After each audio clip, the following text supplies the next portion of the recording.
Hello, welcome to the Plaid Sheep Oracle. This is an all signs reading for the upcoming Scorpio full moon. It's gray and rainy here today. I'm having to use a lot of artificial light, but I really wanted to do it today. I don't quite know why that is. Maybe I don't need to know. I think there's going to be some unusual things, unusual messages that come through for this Scorpio full moon. So there's 12 piles. Of course, I haven't looked at any of it. There are 5 oracle cards, and then I'm going to choose a tarot deck for each. And I'm going to show you the bottoms of the oracle decks as they were when I stopped shuffling. But I'm actually not going to talk about it. I usually do a kind of group reading at the beginning, but I'm not going to do that this time. Again, I don't know why. 3 sheets to the wind. Blowing off steam, rebellion, merriment, overindulgence, escape. Release.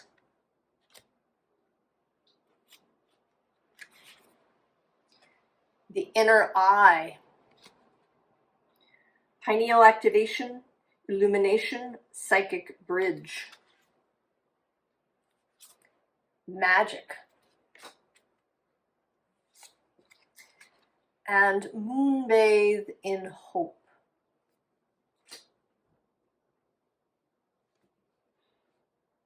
Okay, Aries.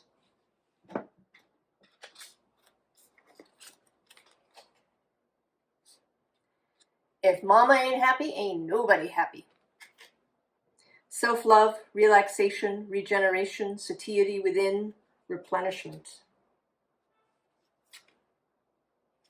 The hunter moon, abundance.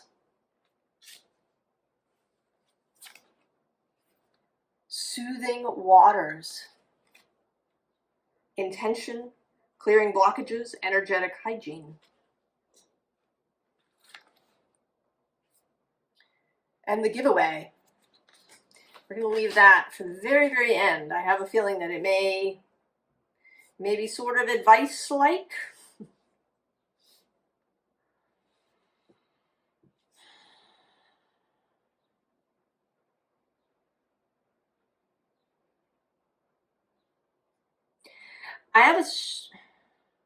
My idea, Aries, is that there's kind of been 2 layers of something. That there may be a kind of conscious layer that perhaps has had anxiety or worry or a need to take action, maybe busyness, just doing things, and that underneath something else has been going on. That some part of you has been really relaxed, has been absolutely certain of an abundant outcome in the immediate future.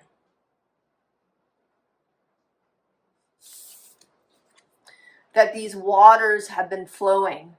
Maybe you've been feeling perhaps blocked in some way. If you've been seeking to know something or to get somewhere in particular, to achieve some goal or milestone,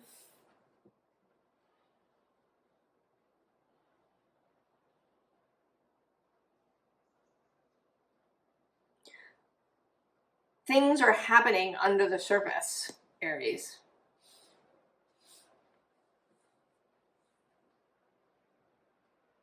and your conscious participation has simply not been necessary.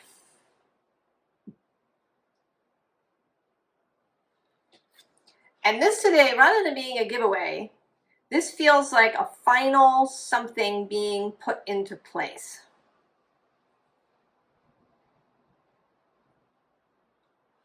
Right? The final piece of the puzzle, the final touch, you know, like she's straightening this ball. I'm kind of envisioning now a room set for some sort of event, a party or a wedding, or, you know, some event. And, you know, this is the event coordinator walking around, you know, giving those final little touches to things, you know, straightening that vase over there, that wine glass over there, adjusting this chair here, just the final little touches to something. And we do have this full moon in the background.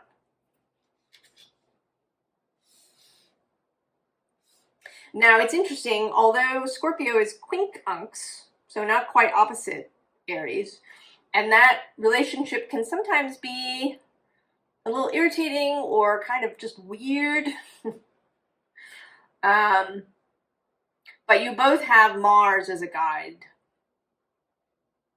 And he is moving solidly through Leo. He had his final opposition to Pluto after his retrograde. And now it feels like he's clear of, you know, anything that might be attaching itself to him or obstructing him. He has cleared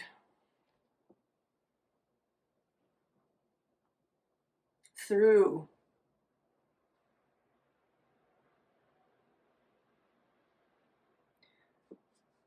So that there may be a kind of sudden change in a way that you are not expecting. Let's see what Tarot wants to add. That's interesting. This deck actually is not a tarot deck. It's the one non-tarot deck in the group. But we may get a very, very direct sort of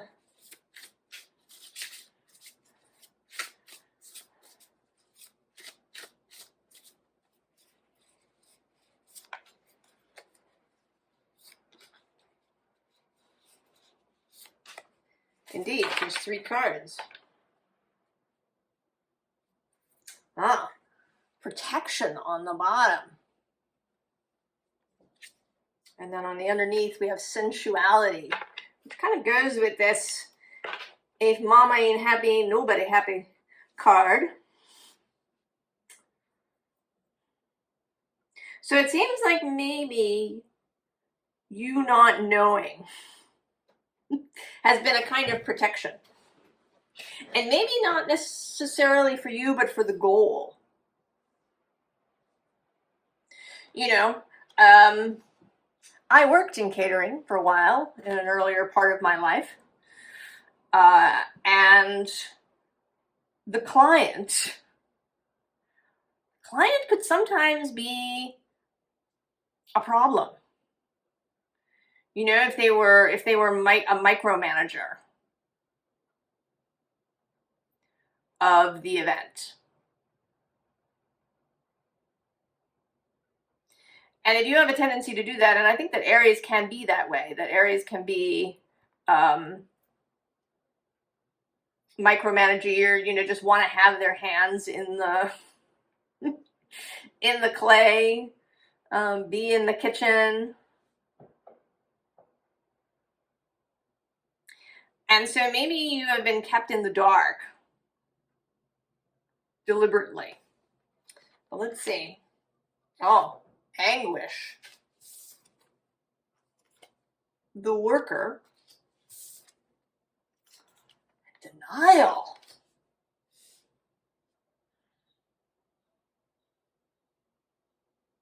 So yeah, I think that you've kind of been given stuff to do, almost. Below Protection, we have Courage. It's like you've been, I don't know, like you've been sent on a side quest so that you're not around for whatever this is that's being created, because you would just, you know, either muck it up or kind of be in the way or be a pain in the ass to your soul while whatever this is coming into place. And maybe,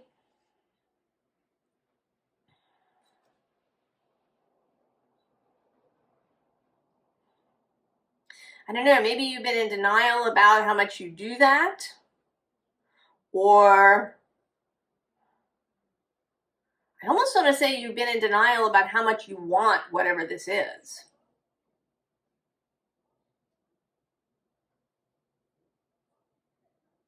What do I want?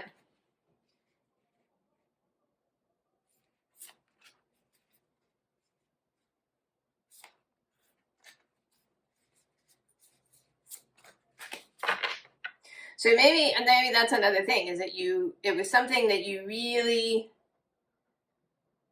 that was deeply important to you, deeply meaningful. There's a kind of, right, this anguish associated with it. And this Worker here at the center wanted to be free of these energies.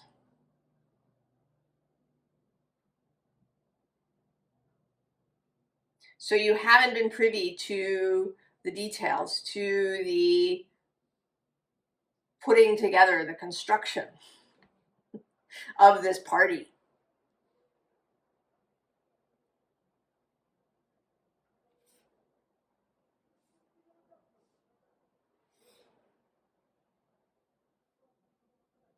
And I think you're going to be really, really pleased. But let's see what we have. Oh, we have the Mandorla, things coming together to create this central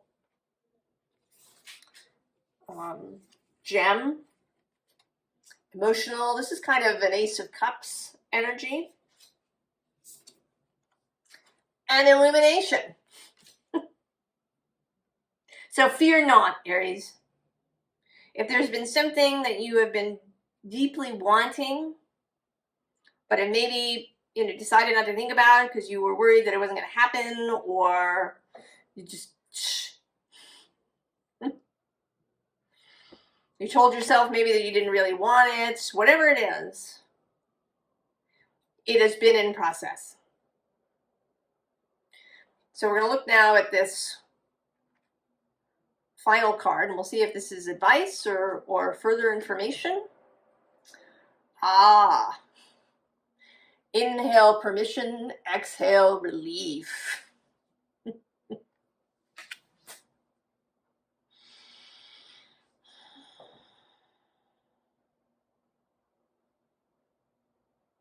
Relief, ease is coming to you, Aries. And give yourself permission to feel it. Give yourself permission to bask, to savor this when it arrives.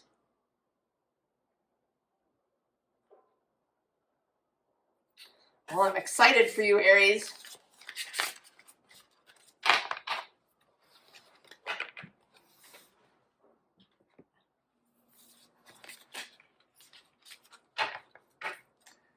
The Moon card on top, I think. Taurus.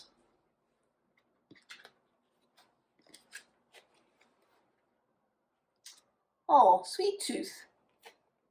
Hankering, temptation, ardor, intimacy, proposal, message of love.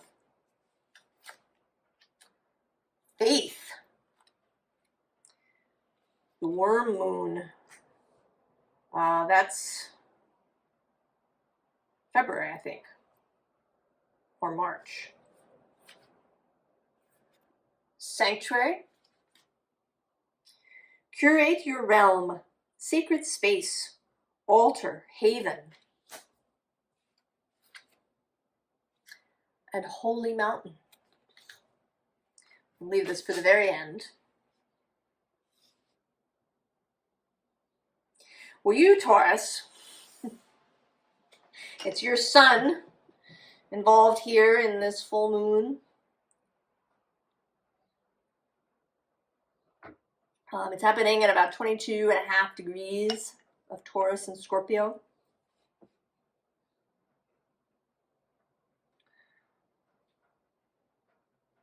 So it seems like you have been feeling that you've been feeling pretty good, that you've been focusing on growing something, on maybe on beautifying your space, on nourishing yourself and your body, on taking time out. Maybe you've made yourself less immediately available to people. Maybe you have been not going online. Maybe you've been living very, very simply, I want to say. I mean, this sanctuary card is, you know, luxurious with all these roses and, you know, he seems to be kind of in this silk gown here. But there is also a sense of simplicity. There isn't really a lot going on in this card. You've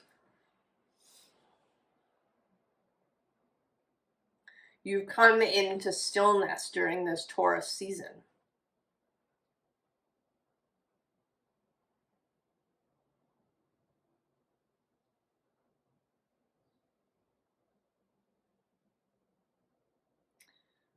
Now this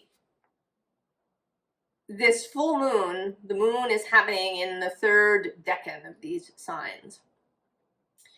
And in Taurus, the third decan is Saturn, and it's both Saturn in the standard decans that most astrologers use, and in the Chaldean decans, which tarot uses. Both of them have Saturn as the guide or theme for the third decan of Taurus.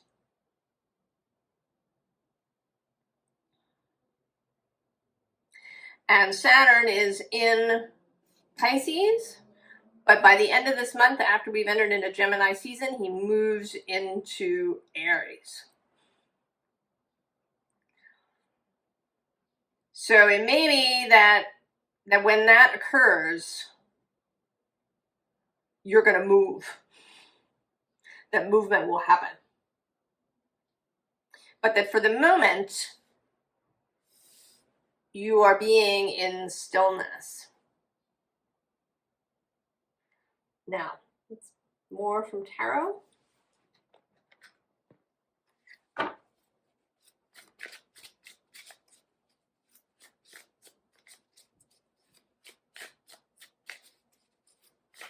Let's see.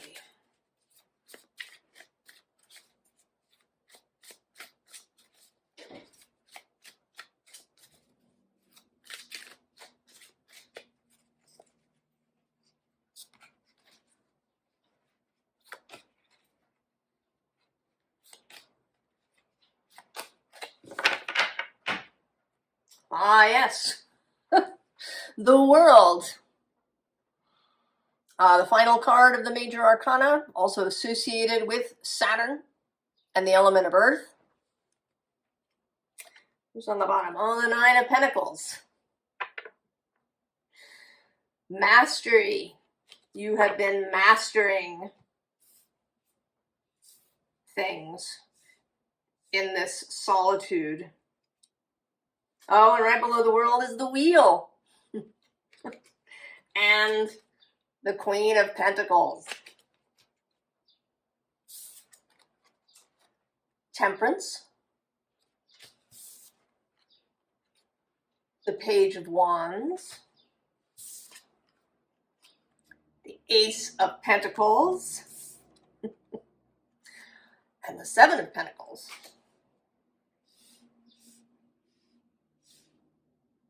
So something is being created.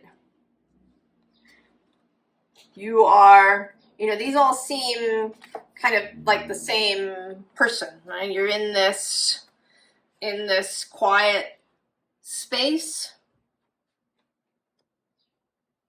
You are maybe dreaming. You're, there's a connection here to the Star card, which often has, this spilling of water.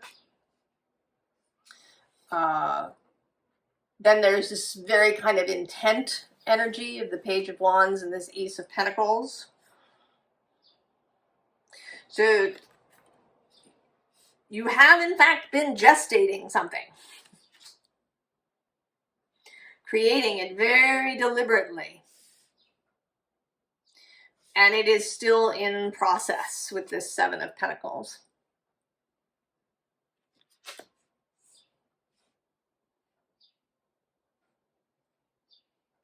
And I don't feel the urge to find out what it is. I think you know. I don't think you need to be told what this is.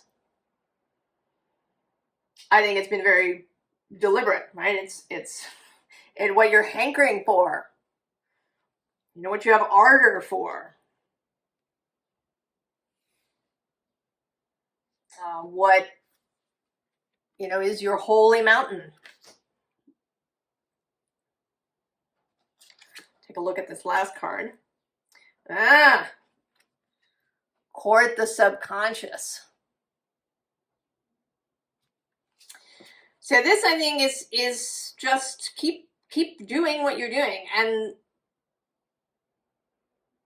something is about you're going to reach a completion point. I mean, it may not be the full, completion of everything, but I feel like when these fingers touch,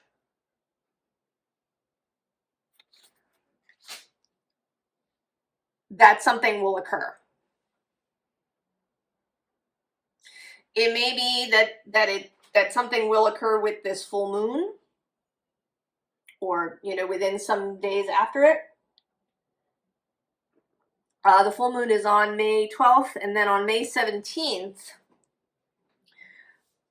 Uranus and the Sun meet. Uranus Kazimi in Taurus, while Jupiter squares the nodes of fate.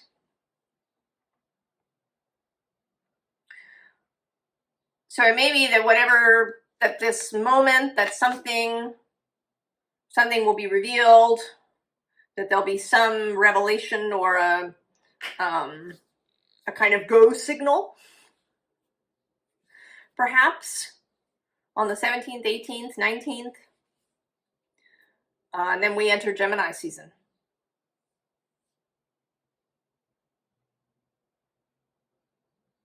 So you're doing great, Taurus. Don't change a thing. You will know when it's time to move. Don't worry about that. You will know when this world moment is reached.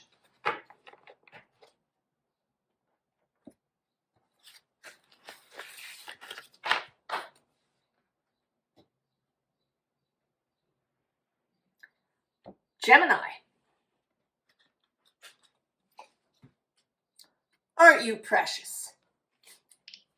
Suffering fools, disdain, displeasure, contempt, poking fun, read between the lines.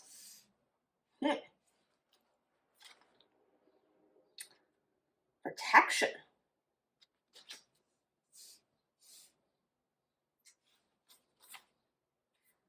Animal kin. The rainbow. We'll leave this for the very end.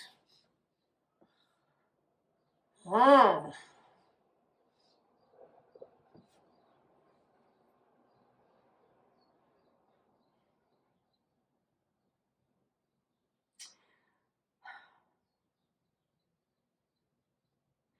Well, this feels a little bit like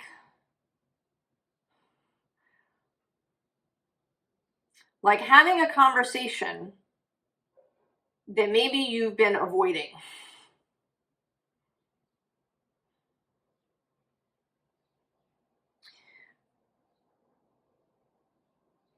You've wanted to say something and you've been avoiding it. And it may be, you may have been avoiding it for your own protection because you didn't want to deal with the fallout. You may be avoiding it because you really care about the person that you're going to talk to. And you are worried that what you have to say will be hurtful or difficult for them to hear in some way.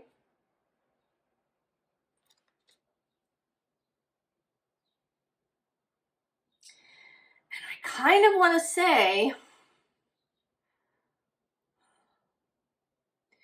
that this conversation you've been avoiding is about you going somewhere.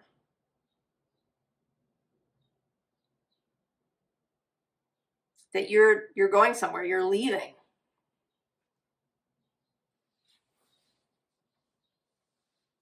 That you've been part of something for a while. But now you're leaving. And that it's going to happen rather rapidly.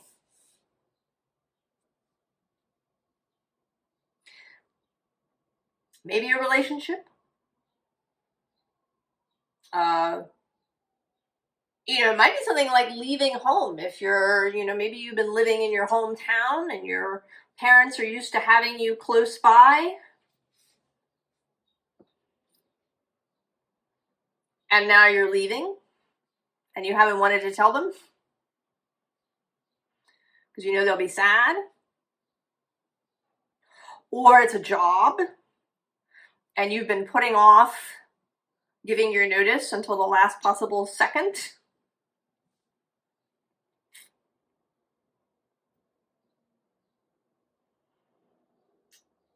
I was saying to Taurus that a few days after this full moon, on May 17th, there will be a Uranus Kazimi, Uranus in the heart of the sun. And at the same time, Jupiter will be squaring the nodes. And that square is going to tighten over the few days after that. And Jupiter is in your sign. And those nodes are squaring your sign. So some kind of big change is happening. And you, I think, have been putting off saying anything about it. And what do we want to say about that?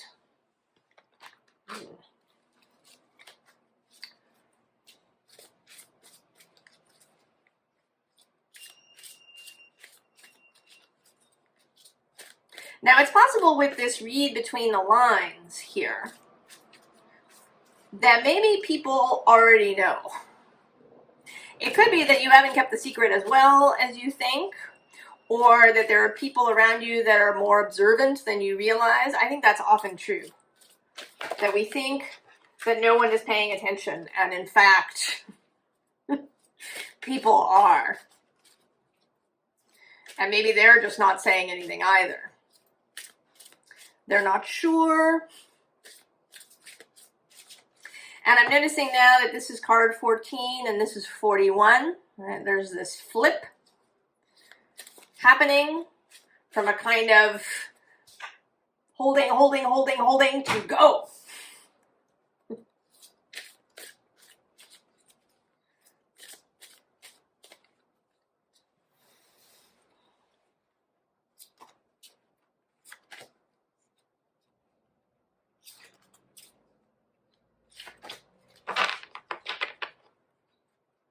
Oh yeah, see? The Eight of Tentacles, you're going. And on the bottom, oh, and the Hermit. You've been keeping it to yourself. That you're going.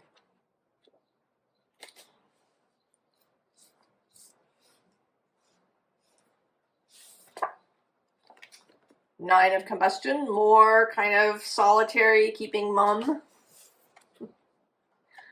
Three of Combustion. Five of Fungi. And the Page of Fungi. You know, I think you're going to be surprised. If you've been worried about the reaction, either that people will be angry or that they'll be really sad, I think that's not going to be the case. I think, in fact, they're going to stand with you. All right, I think that's you in the center, and that these are two other people, maybe even your parents, your coworkers, friends, who are really excited. They're really excited about where you're going. You know, yes, of course, they will miss you, but they love you, Gemini. They want you to be happy. They want you to have everything.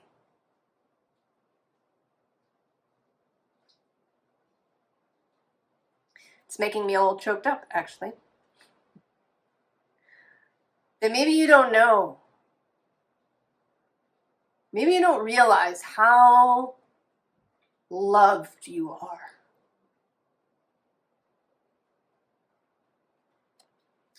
I think that can be a thing, you know, if you live in your head a lot.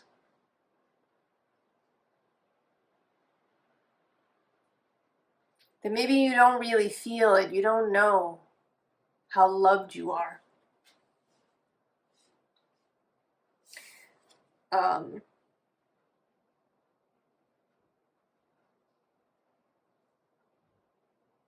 You know, where maybe you felt alone, or you felt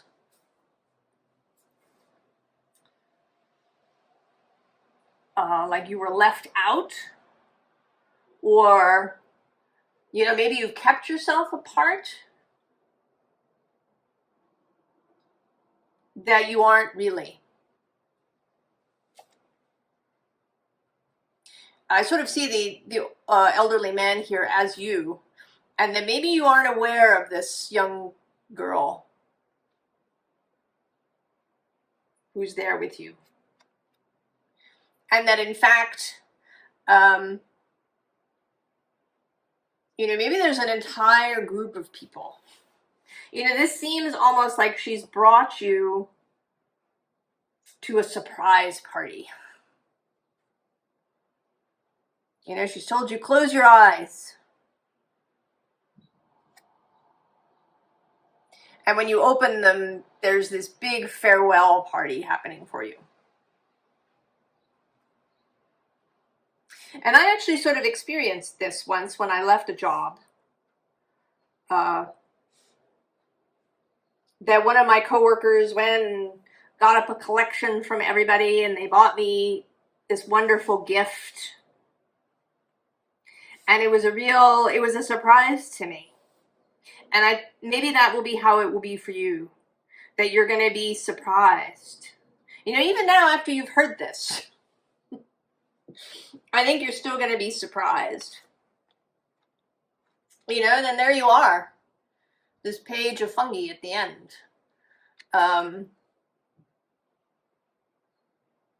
right, feeling really good about this next chapter. Whatever this move is,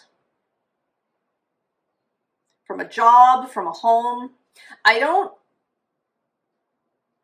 think this is about something like a divorce, unless the person you're leaving feels the same. That they know that the thing has come to an end, and that they're really, you know, that they're glad. But it feels more like leaving a job where you've been for a while. maybe graduating from college or from graduate school or from some other program where you've been for a while. Or, you know, leaving your hometown, leaving some place where you've lived for a long time. I mean, it might even be, you know, your neighbors that have really become your friends and you're moving. But whatever this is, once you have revealed it, you're going to find the reaction is really beautiful. And you're going to really feel great about this next thing that you're going to do. So what's this? Is it advice? Oh, yes. Get your brave on, Gemini.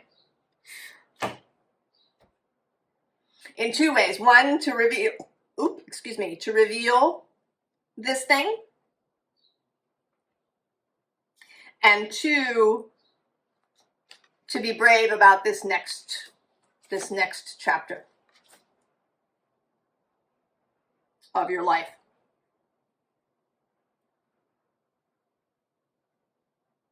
Oh, it's exciting, Gemini.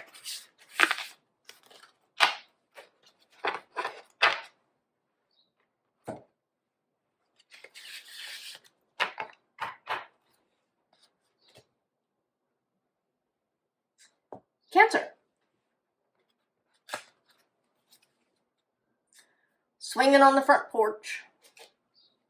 Good times, cozy feeling, slow down, be in nature, thankfulness. Sovereignty, Queen of the Moon.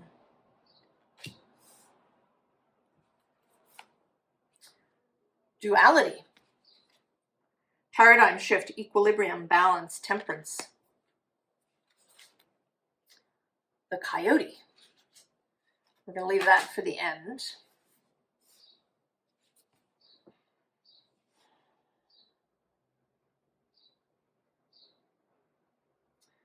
Cancer.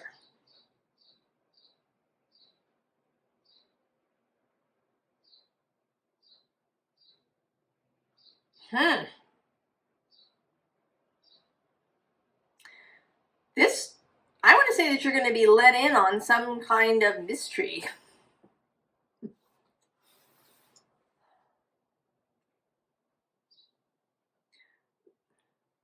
That you, I don't know, that you're going to be let in on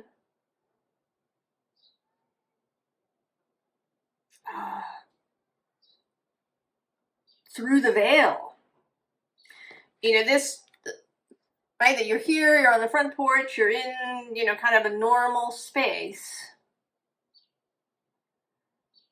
And then it, you know, it's as if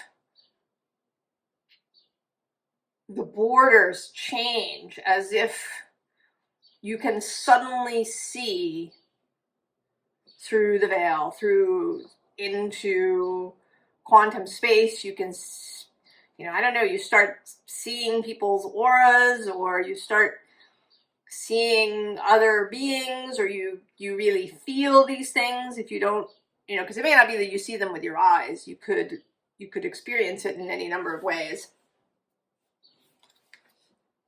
Because you go from this kind of ordinary thing to Queen of the Moon.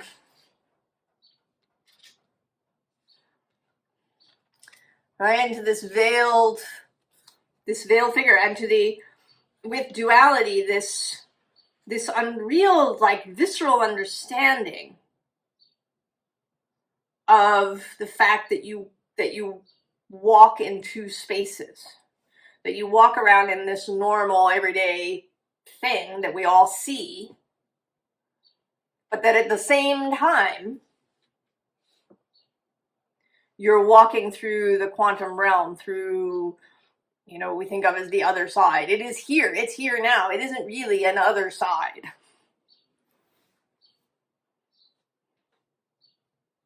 It is a complete change of perception.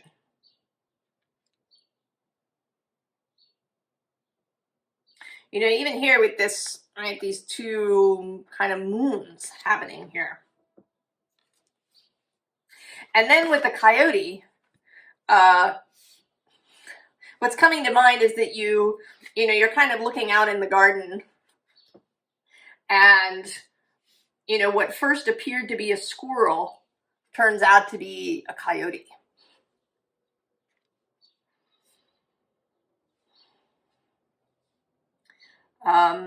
Like going through the wardrobe.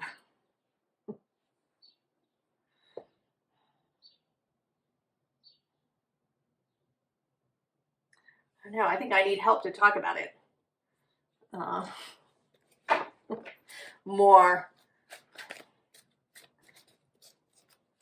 I don't know. I may not be able to be entirely. I think you're going to have your own experience of it. Cancer.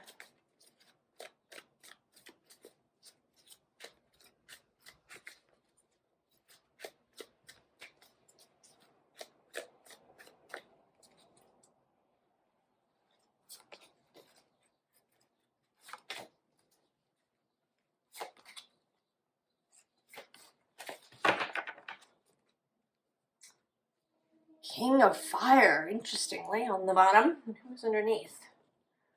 The Messenger of Earth.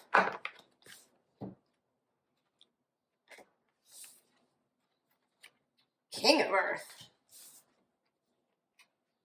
3 of Earth. 9 of Earth. And the Fortune's Wheel. Cancer.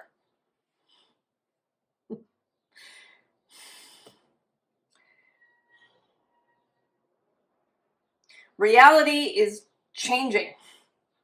I don't know what else to say about it. I mean, here too, right? We have this 3 of Fire underneath. And then below that is this 6 of Fire. So I want to say that again. You think that what you're seeing is this small thing, but in fact, it's really this big thing. And below that, we also have the Messenger of Fire and the Ace of Fire, and a third king, the King of Air. Well, now I have to go find the King of Cups, who is your king. Let's see where.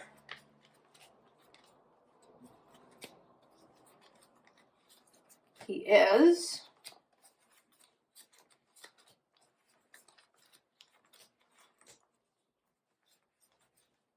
I think I started at the wrong end.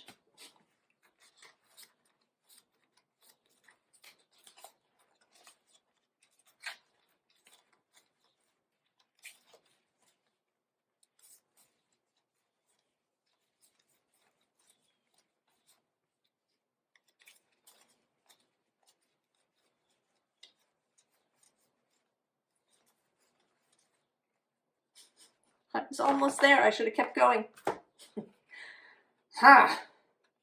Well, he is between the Queen of Fire and this 7 of Water.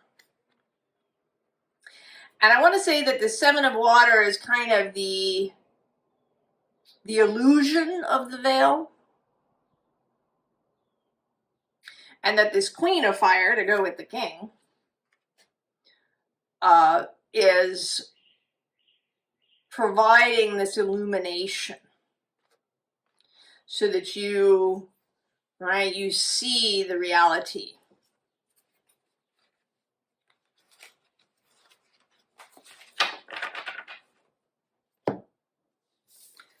That you see there's going to be some whole new reality showing up. Like, I don't want to say that everything is going to change.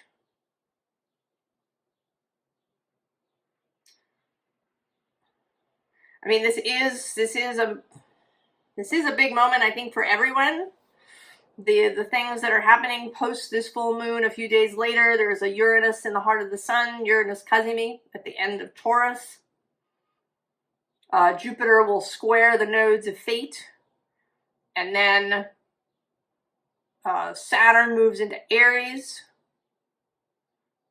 That's an earth shift. Saturn is all of the physical world. There's a sudden shift.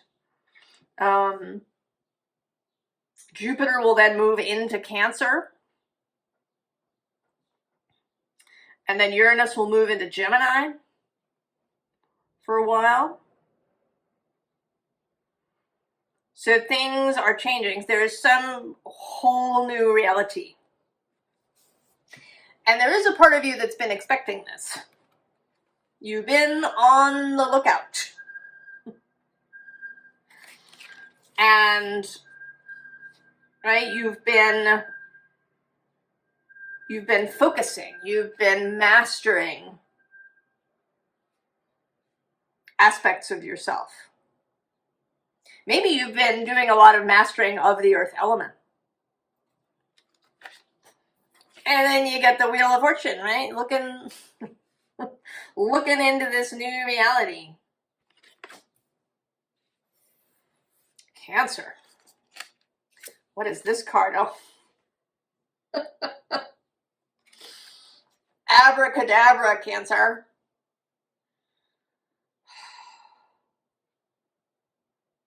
Well, enough said about that, huh? So exciting. Put the wheel on top here.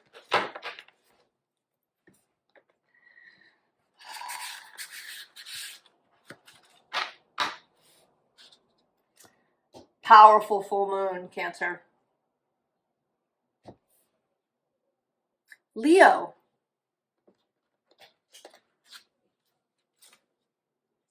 Chicken with its head cut off. Very busy, overwhelmed, frenzy, deadline, stress, chaos, refocus, and redo for best results. Wisdom. Deep rest. Shifting gears, recharge, and repair. And the Tree of Life. We'll leave this for the end. Well, Leo, certainly you've been having a time of it with the Mars-Pluto opposition that's been happening. Happened twice with Mars in Leo. Now Mars is moving solidly, clear and clean through Leo. Now this moon squares Leo, and then there's a little bit, in about a week, there is a Uranus Cazimi that will also square Leo.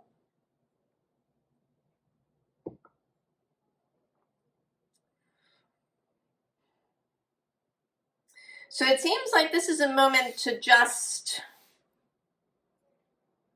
be still.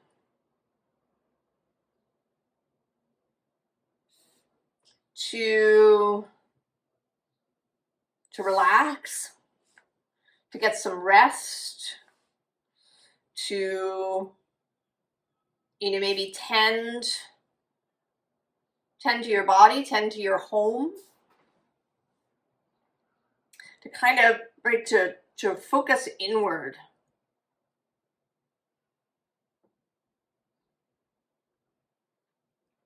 To not fight it. If you've had an impulse to kind of contract, to pull in your energy,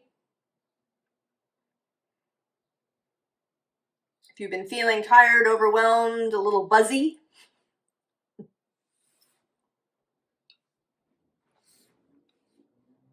you can absolutely take this time to rest, Leo. I think you've been doing a lot. And I know, in these readings, we sort of hope for, some change or some revelation or something. And so it may feel a little anticlimactic. Say rest, Leo. But sometimes we need that, especially the fire signs. Shh. let's see.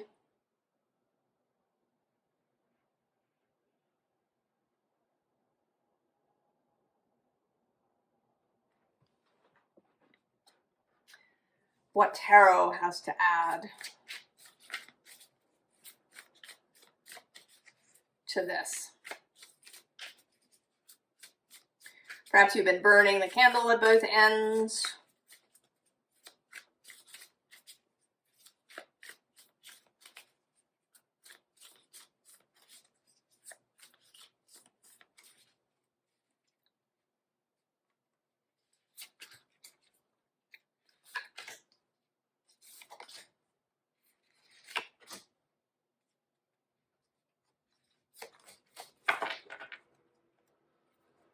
Oh yes, Two of Swords. Stillness in this particular deck. And on the bottom, the Six of Air, Six of Swords. But this sort of is now looking a little bit like a dream catcher to me.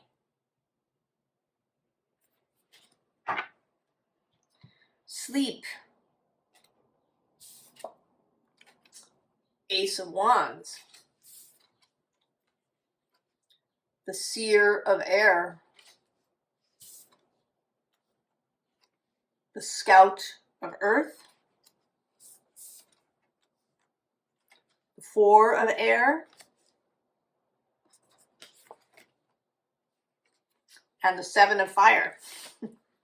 All right, Leo, rest while you can is essentially the advice here. You've got a moment. Maybe between now, I mean, there's a number of things happening, right? There's the Uranus Kazimi, there's Uranus entering Gemini, there's Jupiter leaving your sign and going into Cancer, there's Saturn entering Aries, which is sextile your sign, Jupiter squaring the nodes.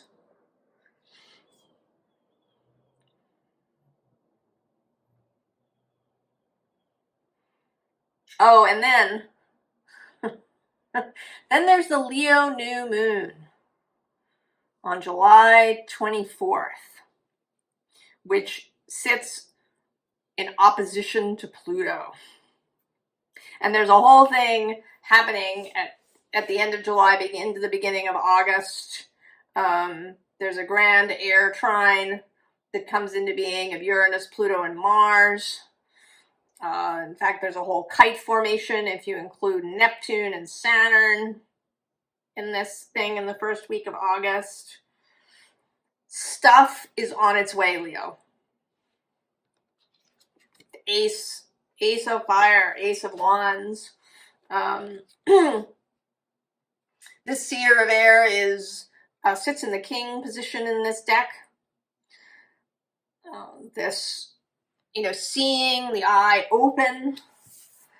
This always feels like, pushing the go button. And although this is the Four of Air, the Four of Swords, it actually has a very active feeling to it with this leaping cat. And then this, koala kind of deciding, is it the moment to leap? And koalas, they sleep a lot. They sleep like 20 hours out of the day, I think. So rest while you can, Leo. So what does this say? Oh, let it burn. So whatever, here you are. You're asleep. Whatever is happening, it will keep happening. You do not need at this moment to micromanage or, exact tending. You don't have to be on the ball immediately. This is a moment to rest, Leo. Take the opportunity. Now.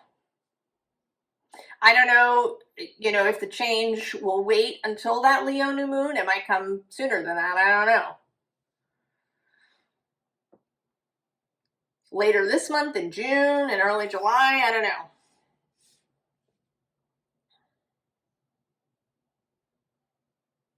Rest while you can, because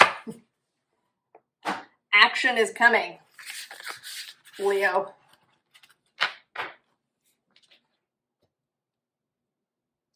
Virgo. Stomping grounds. Origin, nostalgia, memories, tradition, tribute, visit, past connection. Surrender. The secret garden. Planting new seeds, hidden dreams, nourishment. And the mystical shaman. I'm going to save that for the end, Virgo.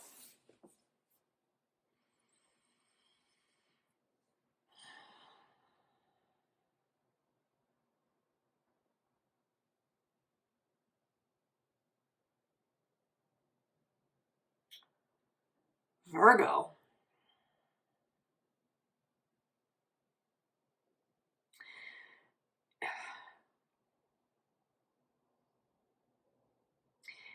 I want to say that you are coming into a vocation. And maybe it's something that you have been resisting. Or maybe you thought it wasn't for you. You thought you weren't ready. You thought you weren't worthy. You thought, I don't know what you thought. You thought you weren't old enough, young enough, something.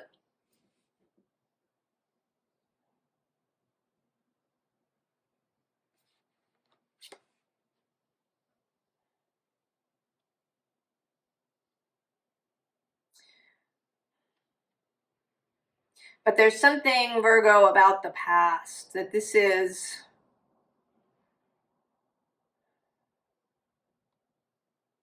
that you are returning to something that you had in a past life. And I say that with some conviction. Often I'm not exactly sure, is it a past life? Is it just something that you really liked when you were a child and you're coming back to it? But this feels very definitively like a past life.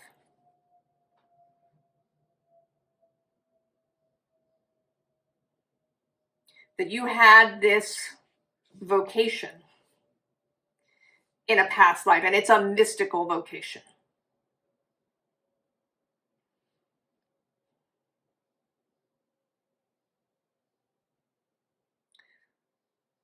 This is taking up the mantle of the mystical shaman.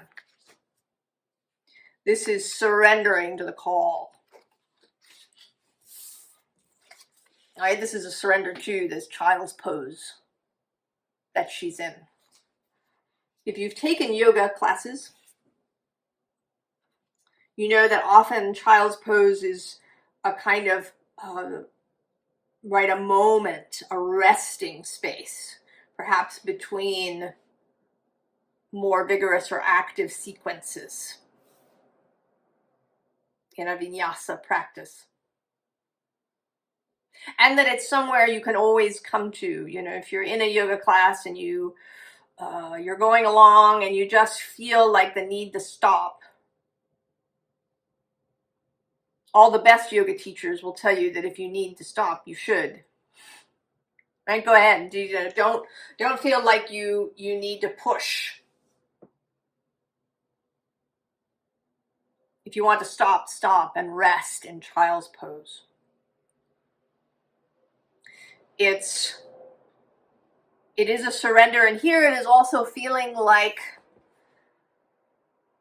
bowing to something, bowing to the great mystery.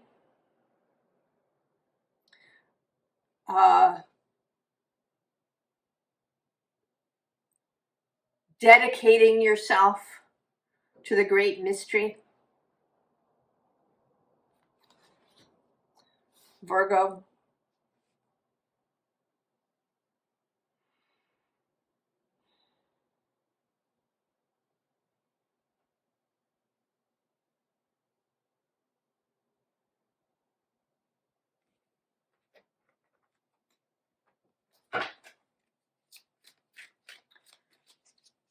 Let's see.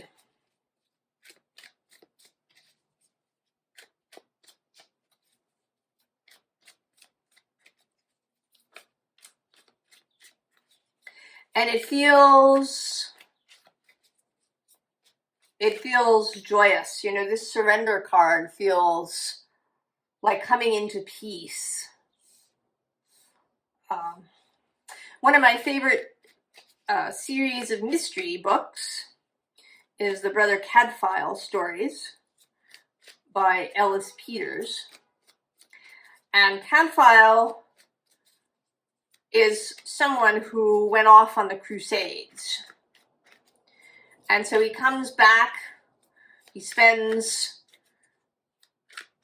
you know, many years in the Middle East and traveling around. He's a sailor for a while, he does all these things. And then he comes back kind of to his home and he takes up the cowl. He becomes a monk. And he finds, you know, great peace and ease in this. You know, it's not an escape. He runs towards the vocation rather than, you know, it's not an escape from something. He's not running away from something. He's had this experience in his life and now he's coming to this place. And this feels like how it is for you, Virgo.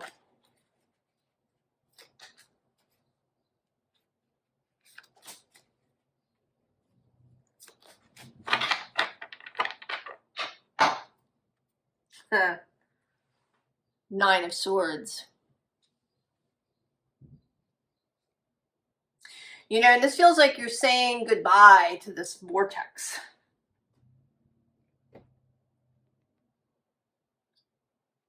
You're saying goodbye to the chaos, to the hustle and bustle, to the grind. Below that is this moon. And on the underside, we have the Knight of Cups. There you are, reaching for your cup, for the grail. You've found it. Oh, and below that, the Ace of Swords. So there we have an Arthurian flavor here too.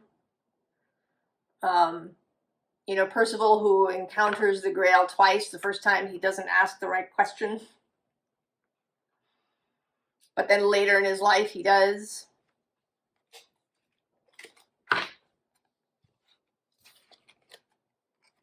Ace of Wands. Two of Wands. Eight of Wands. The Hermit. And the Three of Pentacles. And as we see, right? There's the vocation, the idea, the call. And then there's kind of an initial period of learning, of coming into understanding. And then there's this really easeful Eight of Wands.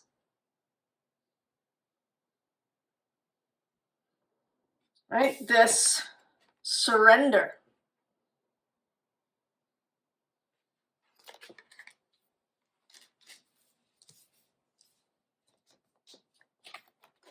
And then, of course, the Hermit. Right? The mystical shaman.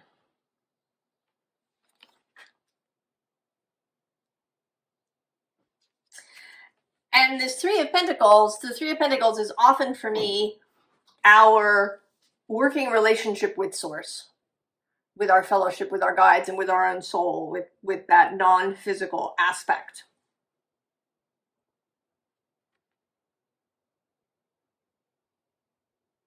Right? That this is you, and then this supporting you lifting you, assisting you, is all of the non-physical in whatever this new creation is. What is the last card? Ah, enter the conversation.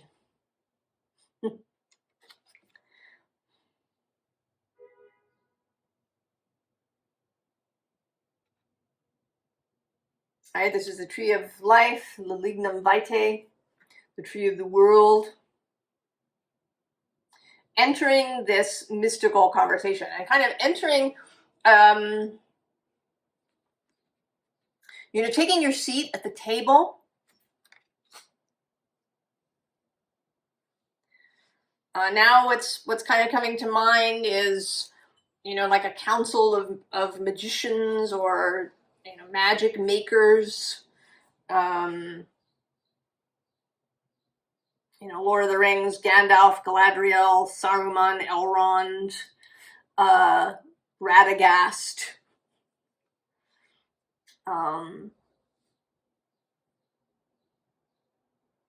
Right, taking your place as an equal,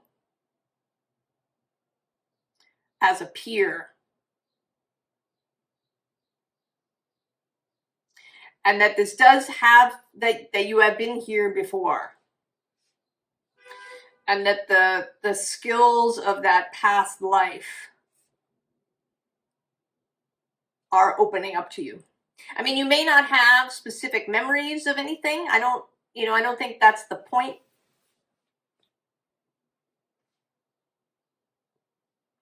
I think it's just the sense of mastery, of being where you belong, that you're going to feel, Virgo. Oh, very, very mystic moon, this.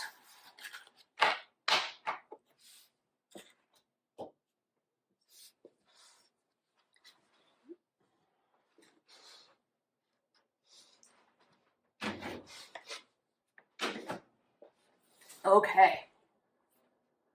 Libra. Give me some sugar.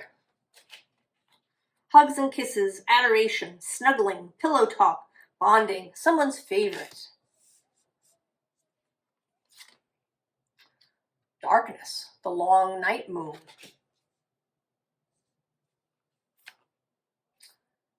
Dive in.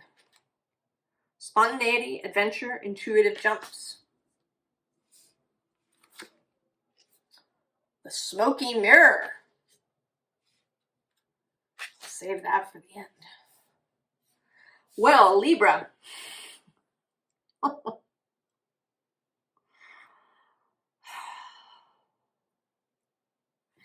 You know, more than the kiss is just this closed eyes. This darkness that's about to be dispelled. And as I'm seeing it, you dive into this pool and you come up on the other side. And you can see clearly now.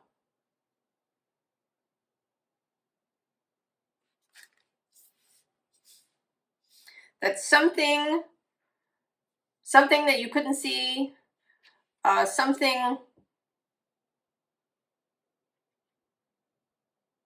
and maybe it's also something, you know, maybe you could see it, but you weren't seeing it clearly. Or you were seeing it in this smoky mirror, distorted way.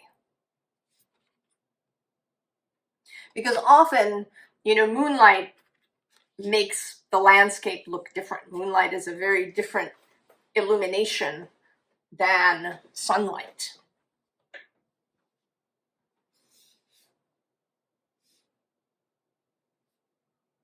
And there's been something that was distorted. And it may be that it was distorted because you were avoiding it in some way. This is also kind of taking on that, you know, three monkeys, see no evil, hear no evil, speak no evil, kind of putting your hands over your ears and la, la, la, la, la, I won't. I'm not going to see it, I refuse.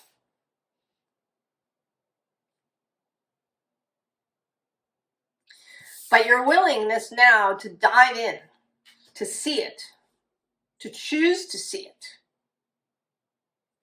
maybe to choose to research it, to find out more about it, to inquire.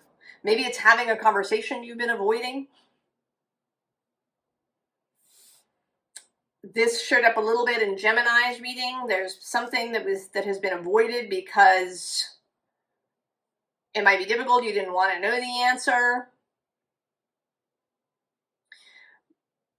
But now it's too much, I think. I think you just can't take it anymore. It's just too much. You want to know. You want to be clear. It's been distorted for too long.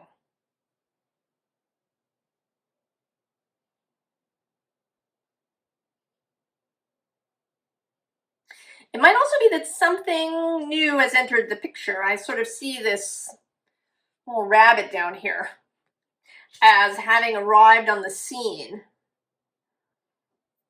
And, you know, maybe it's given you a slightly new perspective.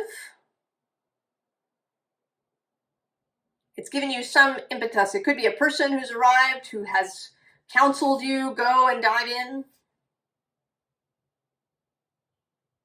Or maybe it's somebody who themselves has,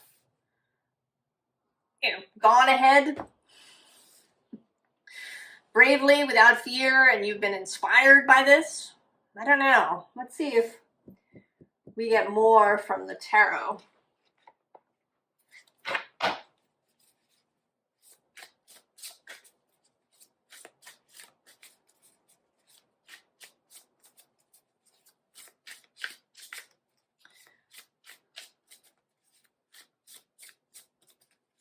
There's certainly something in this moon of releasing, of breakthrough, of surrender, of the ability to see, of a sudden change of perception. Ooh. Oh, look, High Priestess getting herself seen.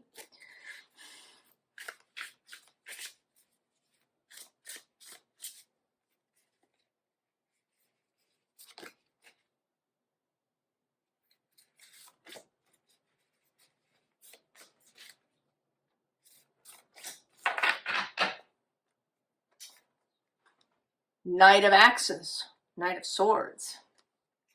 And on the underside, the Six of Blues, possibly the revelation, the feeling of spirit entering you. I mean, he's a little bit like that too. Oh yeah, see right below him is this Four of Axes, Four of Swords. So maybe you've been in this state. Right below that we have the Nine of Jazz, the Nine of Wands. Oh, and there's the High Priestess.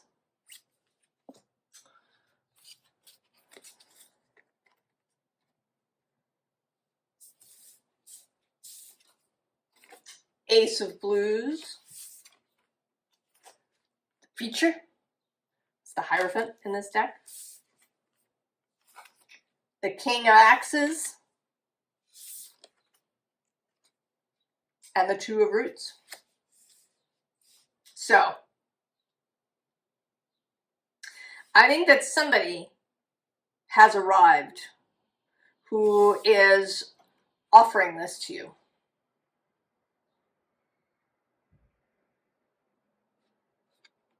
There may be indeed something about love. Perhaps you haven't been in a relationship in a long time. Maybe you've been avoiding it because of poor past experience, or because, you know, nobody intrigued you, nobody attracted you. You hadn't met anybody that, you know, made your heart beat faster. But now, and this person is inviting you into the deep end. They're inviting you to dive in.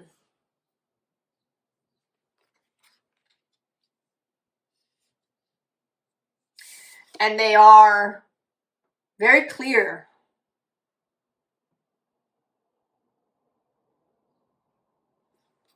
This I'm sort of feeling is kind of a little bit of both of you, that whoever they are very clear, they're honest, they're forthright, they're mature.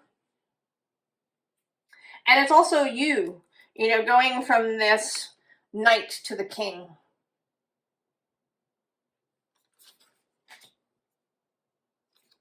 There's a maturing for you as well.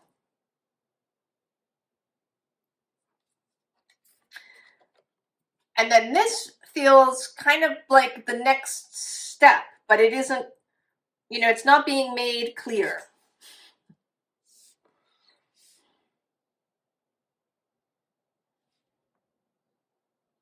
Whatever comes next will be made clear after you dive in, after you come out, you know, kind of on the other side, after you enter into this space.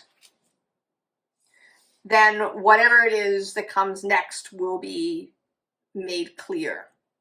So for the moment, the change is very much internal. A lot of it is a change of mind, of perception. This card. Oh, have tea with the birds.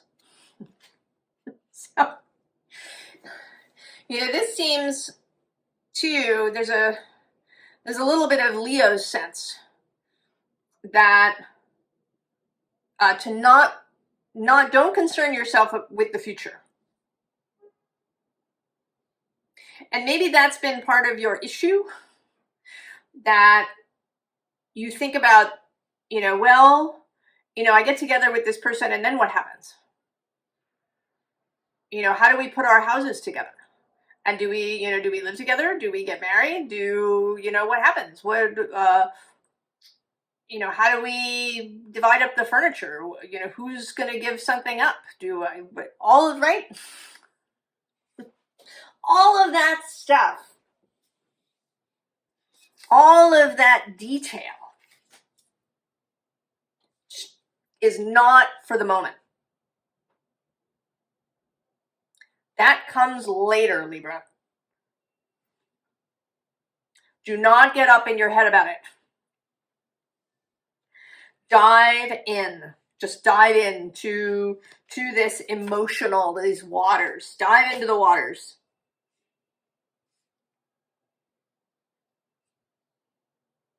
Just have this experience.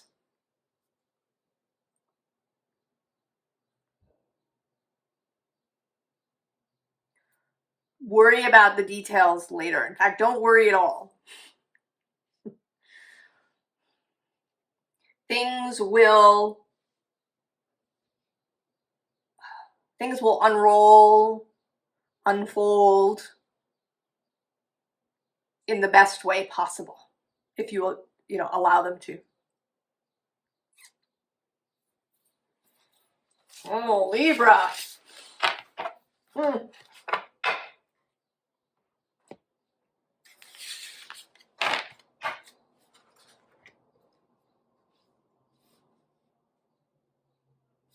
Scorpio.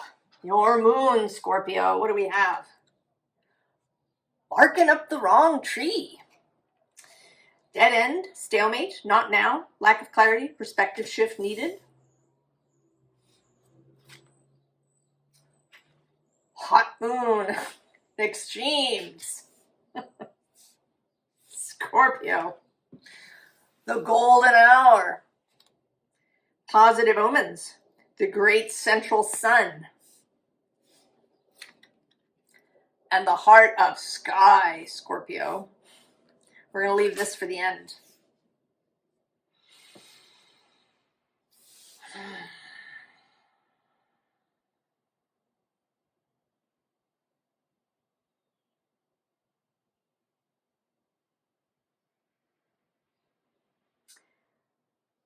Well, there's a surprise coming, Scorpio. I think, and I think it's going to come from left field because of this barking up the wrong tree. I think you've been facing in some direction. You've been doing something. You know, I mean, maybe it's been frustrating, perhaps, but not necessarily. You may be, you may even really be engrossed in this.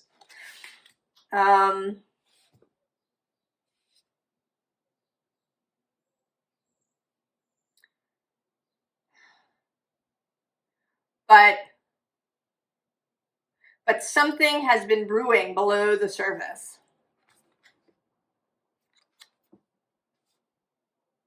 Something has been brewing below the surface.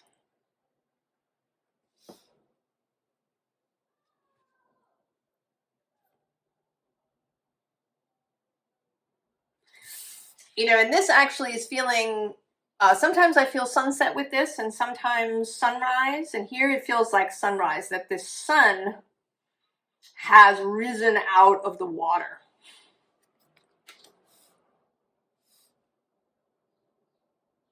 But the water is still on fire.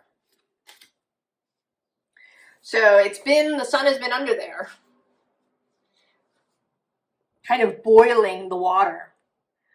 And you have been unaware of this.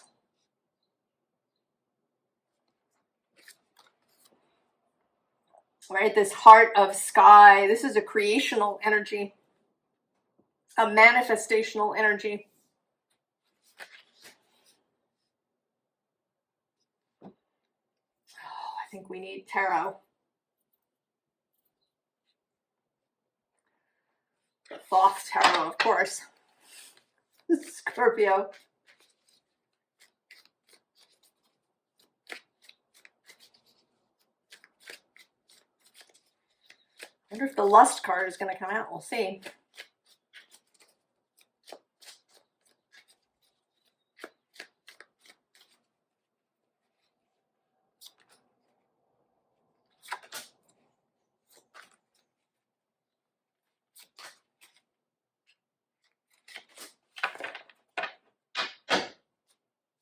Oh, Five of Pentacles, worry on the bottom. And the Two of Pentacles, change. Well, all right, maybe you have been worried as you've been barking up the wrong tree. I mean, maybe the worry is the wrong tree. It's under worry. Oh, completion.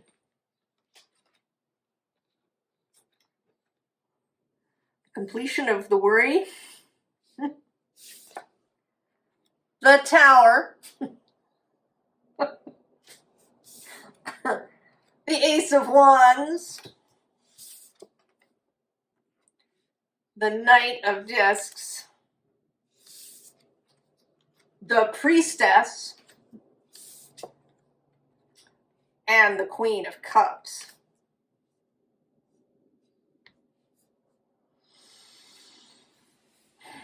Scorpio. Oh, I don't know what it is. I'm afraid. I think it's going to be different for everybody. But there's a tower coming. It's not, however, a destructive tower. This is not about something falling apart. This is about something coming to life with this Ace of Wands. And also this Knight of Discs. He sits actually in the king position. This deck doesn't have kings. This too seems like sunrise. And he is feeling like he's been waiting. He's been standing with his horse in this field waiting for this signal.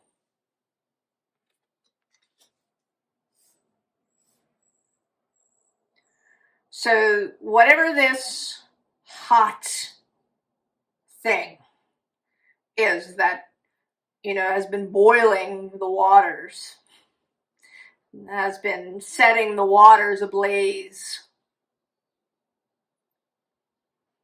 is going to become visible.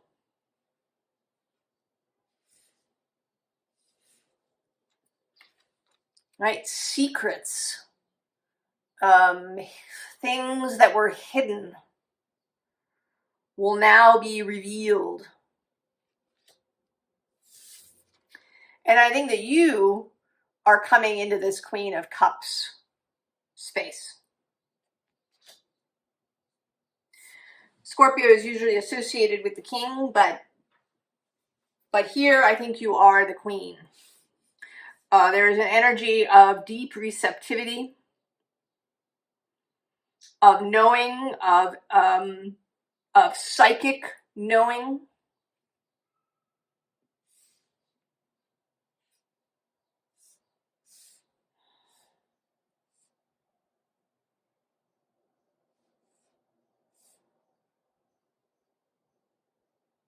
That you are entering into this creational energy. That you're seeing that your waters are on fire. I actually kind of want to find the King of Cups. I also went looking for the King of Cups in another reading. Oh, did I miss him? No.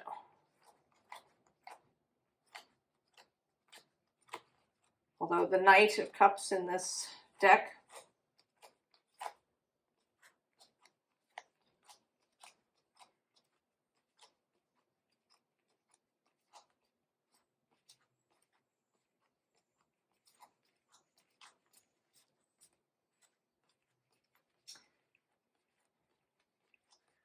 probably at the very last card, and I've started at the wrong end.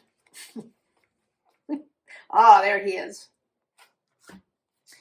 So, the Knight of Cups is between this Princess of Discs, right? And this too feels like standing at the edge of a blaze, lit by the fire. And then the Two of Wands, Dominion.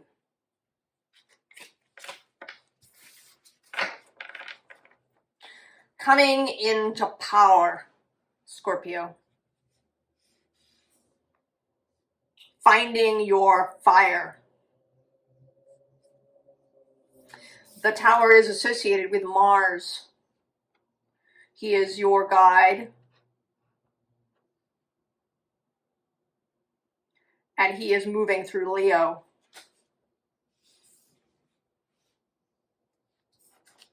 This last card. Kick up your heels. Scorpio. This is like a go signal of some kind, that you're finding power. You're finding that you are powerful. That while you weren't looking, while you were busy worrying and perseverating about things and barking at trees, that this power has been building, and now it will become visible.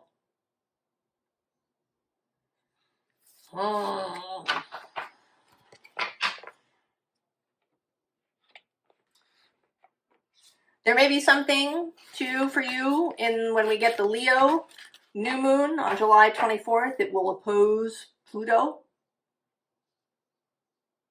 So keep an eye on that. We'll see what that reading looks like. Oh, Scorpio. Sagittarius. Bump on a log. Lazing around, loafing, inertia. False start, non-response, disinterest. Full moon, power. Moon casting. Cultivation, dream work, magic. Completion. We'll save that for the end. Sagittarius. Well, we've certainly been talking about you coming back into your power, Sagittarius, into your focus, into your get up and go. And I think this is another step in this process.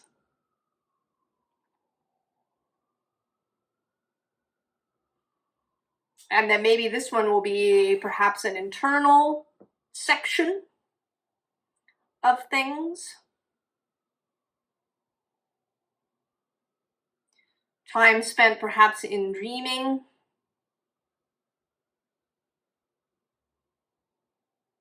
In planning. In allowing the mind to go where it wishes.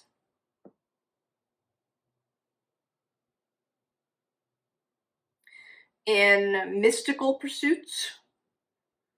In spiritual pursuits.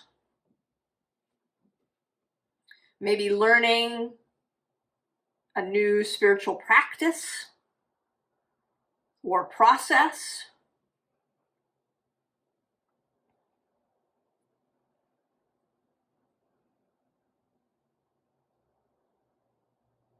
Experimenting, perhaps. I mean, there is in this card very much a sense of this target here in the center of the ring. That up until this point, I think perhaps you were really obsessed with the ring, maybe, with all, you know, all of these different possible directions. And now, more and more, you are centering.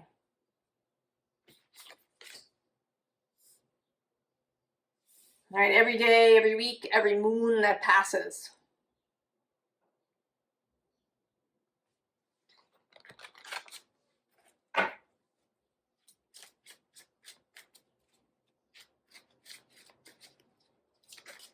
And I think it's probably feeling very much like a relief.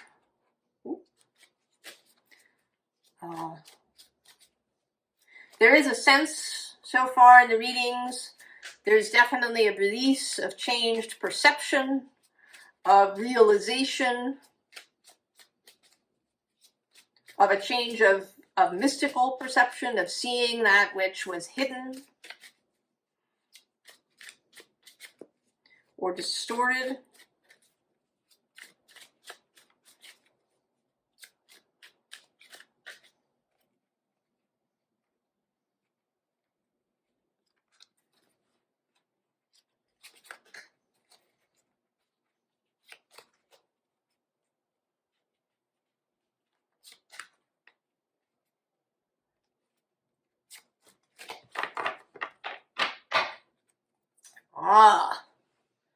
Page of Cups.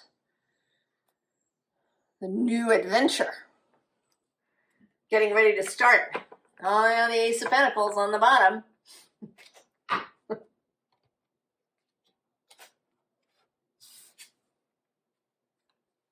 Four of Wands. Three of Pentacles. Queen of Swords. The Fool. And the Eight of Pentacles.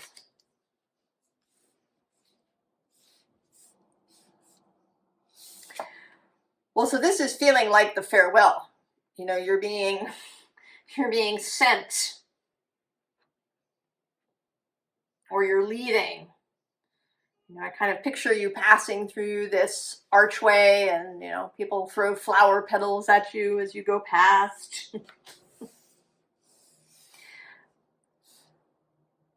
But interestingly, this doesn't feel like, it actually doesn't really feel like a traditional adventure or quest. Because then we step into this Three of Pentacles.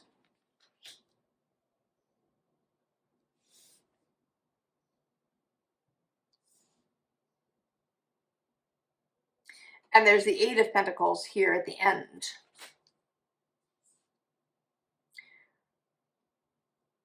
Rather than a new adventure, in kind of in a sense of something, you know, relatively short, like you go out on the quest, you find the thing and you come back. This feels more like entering into a whole new level of life. That you are going to build something with other people.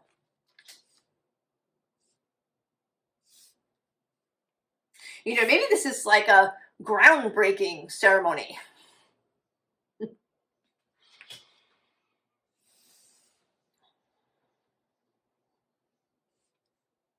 The other thing that's coming to mind is a barn racing. So it may be that there's a whole community that's coming together to do this thing. And we've been having these readings of yours of you coming in to build something. With Jupiter entering into Cancer soon, in the first week of June, there may be that sense of the building of something.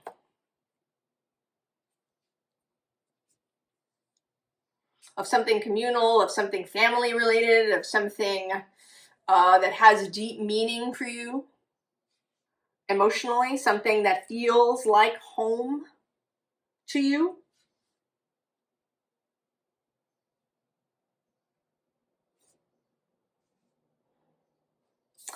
And this too, you know, this feels like welcoming the Fool home.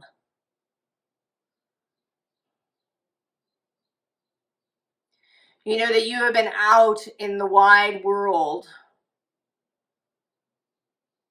exploring, having adventures, having trials and tribulations. And now you are actually coming home.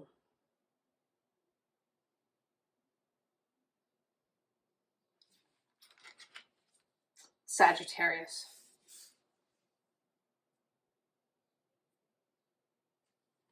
And that it's going to feel really good.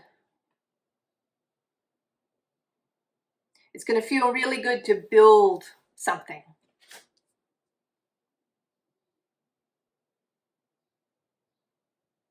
To put all of your energy and focus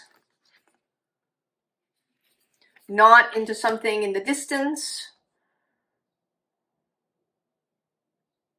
not into some sort of seeking, but into building. You've found the target. It's not over there somewhere anymore.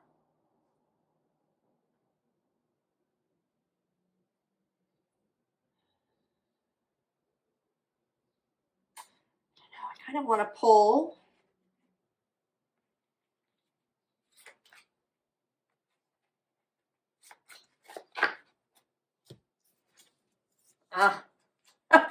it's Ten of Swords and the Six of Swords.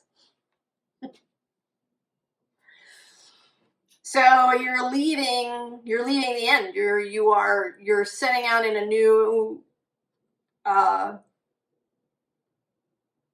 a new life, on something that is from troubled waters into calm waters, from the battle into peace, into this clarity and discernment and maturity.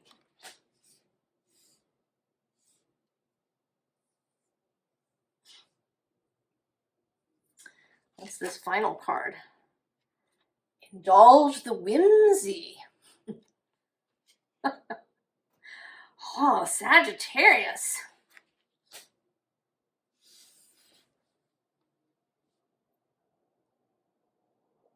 You know, now I'm thinking make it, right, really make it your own. If you were building a house, people might advise you to not make it weird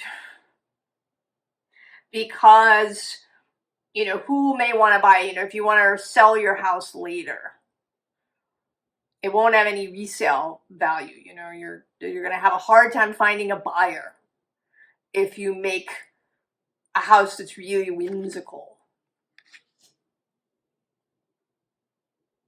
You know, that's a weird shape, or that has, you know, all the rooms are round, or you know, it's made out of funny materials, or it you know, it's a hobbit hole, or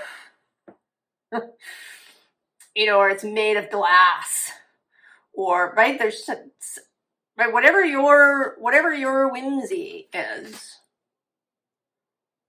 that if you're too weird, you know, no one else will want it, and that's going to be a problem. I say forget that advice. Whatever it is, this thing that you're building, you know, whether you're building a home and you want it to be really weird, or you know, maybe it's in a weird place. You know, I don't know, it's in Alaska, or it's on top of a mountain, or it's in the middle of the jungle, or it's something. Or you found a person that you want to build a life with, and they're weird. Or you want to have a business that's really niche. There was a store, I don't know if it still exists. It began in Portland, and then it came to New York City, and it's called The Meadow. And they sell wine, chocolate, and salt. They also had cocktail bitters. Right? These were all the things that they loved and that they were interested in. And it was like a really weird, you know, it's a weird grouping. You wouldn't think that that would be successful. But it was. It might still exist. I don't know. I'll have to look it up.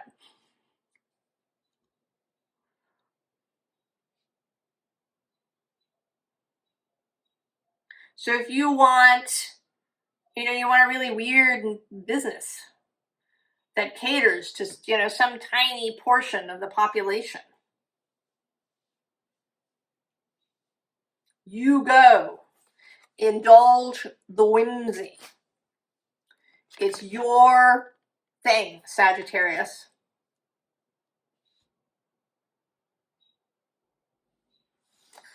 Oh, I'm excited for you, Sag. I think you're going to have fun building whatever this is. A new kind of adventure. Capricorn.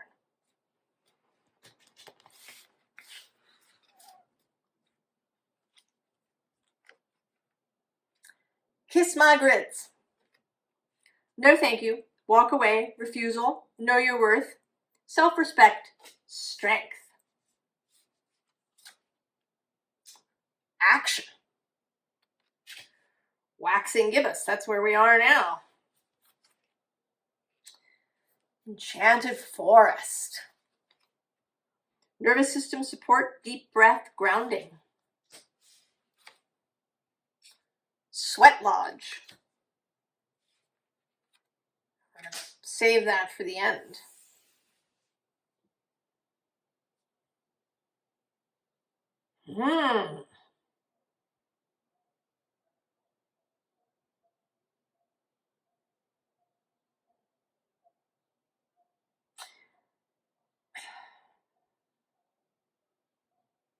This feels like you stepping out on the stage, Capricorn. And maybe in some completely different place.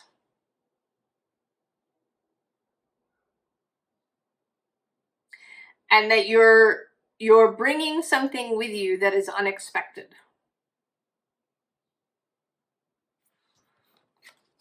I think that this is about walking away from what was traditional,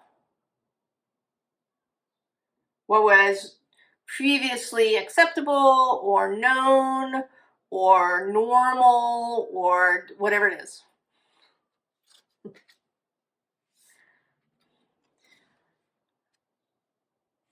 Right? Being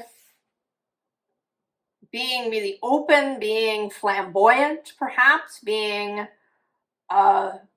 exuberant.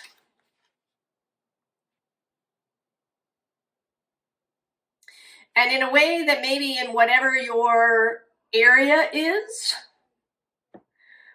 particularly weird. You know, I'm sort of thinking of, you know, maybe a really conservatively dressed kind of place, and you showing up in this outfit.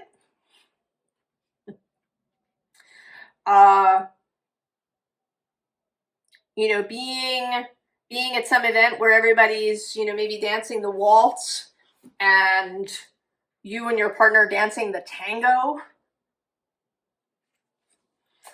And it's interesting, these two cards I'm noticing are the same number, 15 and 15. So that this has been under the surface this whole time. And you feel, you know, Capricorn, you have just been feeling really like together and like you know where you're going in the last bunch of readings that I've done for you. And this feels like that too. This is not a surprise to you. Maybe you've been waiting for this moment for logistical reasons.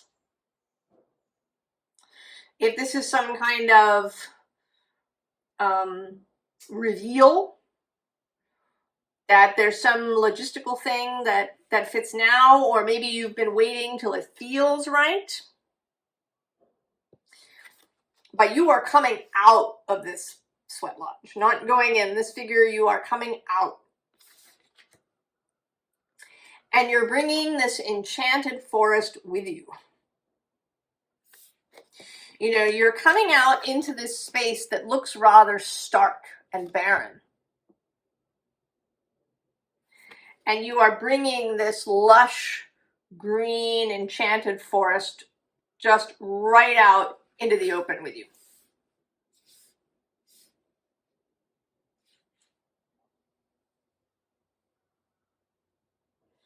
You're bringing all of this out into the open.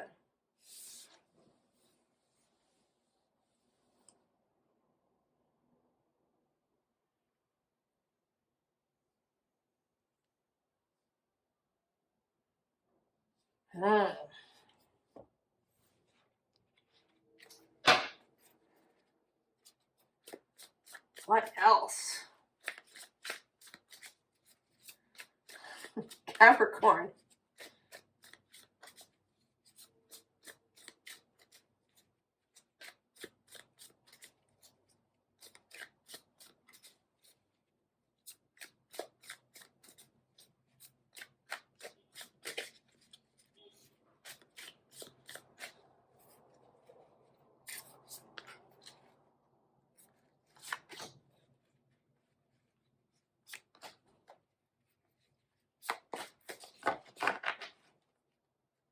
Oh, Two of Cups.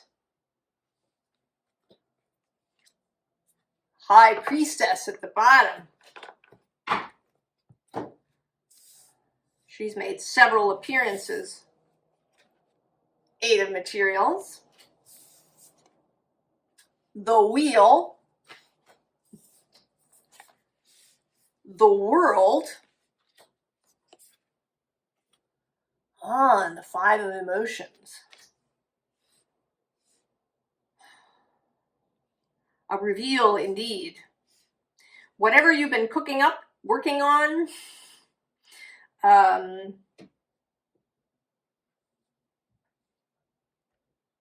bringing together, there is that sense of two things, of something coming together. Right below this, we actually have this Six of Voices, which is my following, you know, the guidance and with the support of Source. Who's next to the Priestess? Page of Inspiration. So you've been moving in an inspired way. And now there's the reveal, and it's going to change everything. All right, you're setting the wheel in motion, bringing in a whole new world. And there is something that's going to be released in this way. This feels very much like bringing fresh air, or, you know, a totally new approach, either in a job or in a profession.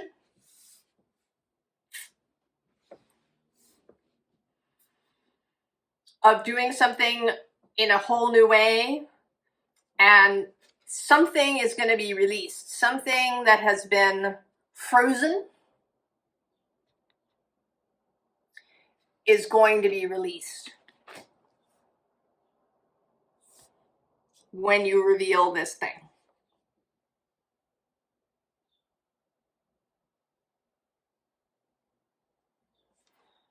Capricorn. And you know what it is. Because you've been working on it.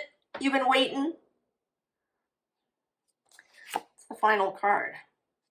Ah, that's interesting. Embrace self-compassion.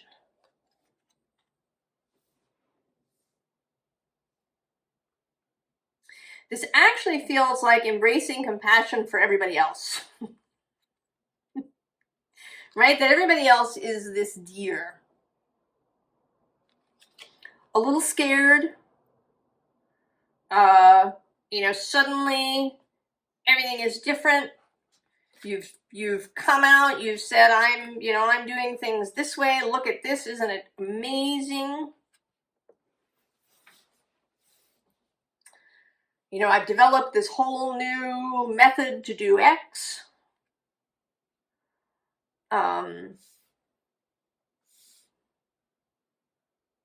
And it's going to throw people off, right? This 5 of emotions is a release, it's an opening, but it's, you know, it may be fraught for people. So I think the advice here for you is to remember that although you are very sure, you are very ready. I mean, you are so ready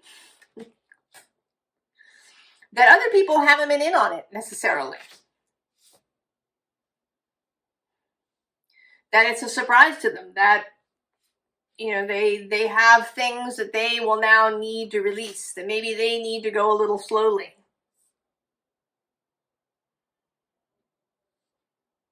So kindness and compassion, Capricorn, for those around you who may be a little stunned, a little deer in the headlights by your revelation. Capricorn.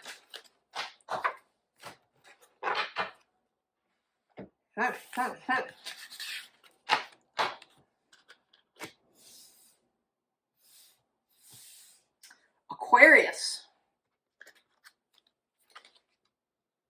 Pot calling the kettle black. Hypocrisy, protection, projection.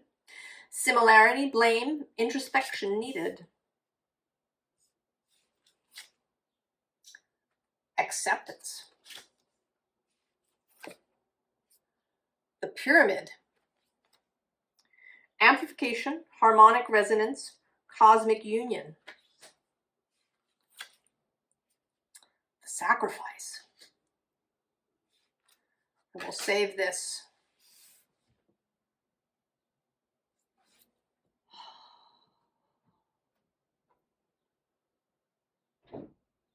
Oh, Aquarius. I think that somebody has called something into view for you. that something you've been doing or being, or some way you've been moving through the world has been not cool.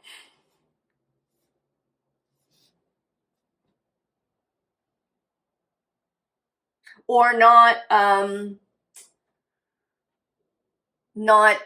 useful for you.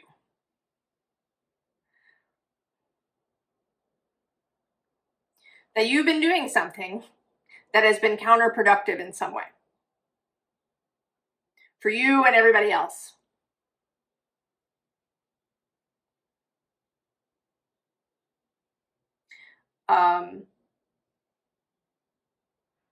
And you were coming into acceptance of what this is. Maybe you didn't see it before. Maybe you thought it wasn't a problem. Maybe you did see it, but you really didn't want to let go of whatever it is. You know, and it could be anything. It could be something tiny, like you spend a lot of time on social media, or you eat a lot of crap, or you don't get enough sleep, you stay up really late all the time. You know, it could be something like that. It could be some sort of habit or behavior of that sort.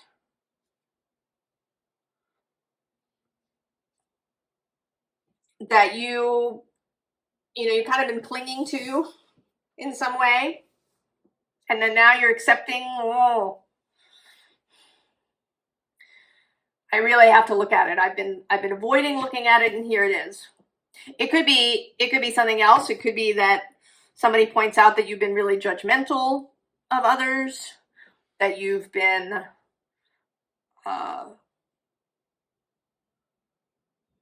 maybe repressing something, repressing grief, repressing anger, that you've been making excuses for someone else,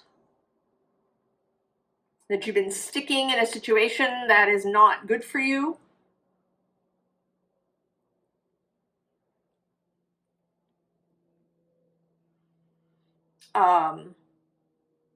Something. This card, right? These are, deliberate images. They're, these sparkling lines of resonance. But to me, it always looks like the card is worn, or that there was a printing mistake in the card. So there's something that needs to be cleared away. And you need to let something go. Whether it's, right, a behavior, some sort of, thing, habit that you keep doing. You're now in a position to really be able to release it. We go from 33 to 44.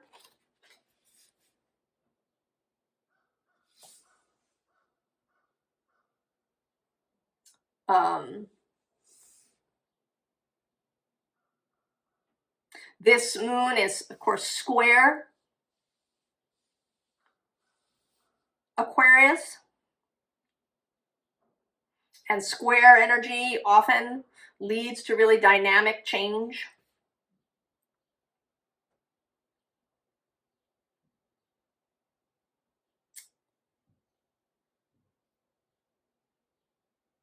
But you are ready to let this thing go.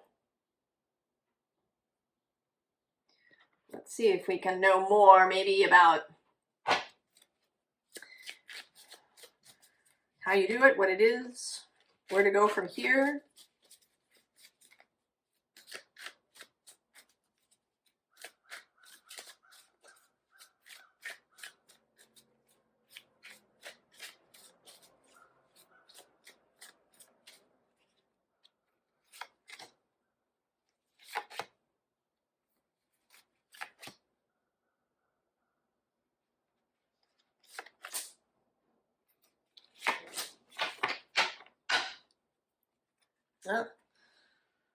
Three of Staves, getting ready for the journey. Oh, King of Cups on the underside. That is Scorpio's card.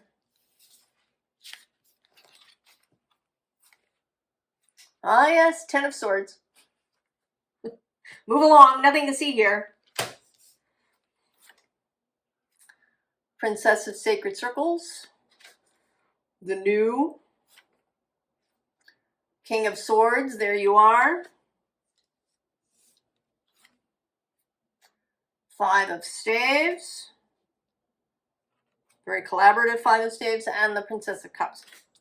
So, you know, whatever this thing is, it has been blocking you from really having full power of yourself. Because we move really rapidly from the corpse. We go from this Princess of Sacred Circles, who's new, to this King of Swords. We don't pass through the Knight and the Queen to get there.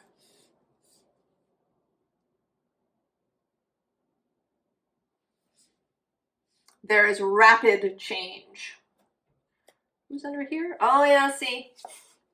There's the Eight of Swords. So it's like everything's ready to go. The bags are packed. The ship is ready. And it's only whatever this thing is that's stopping the go.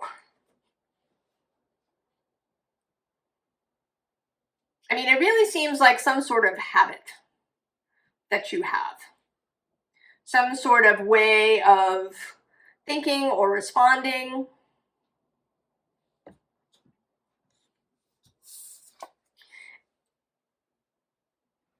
But as soon as you walk away from it,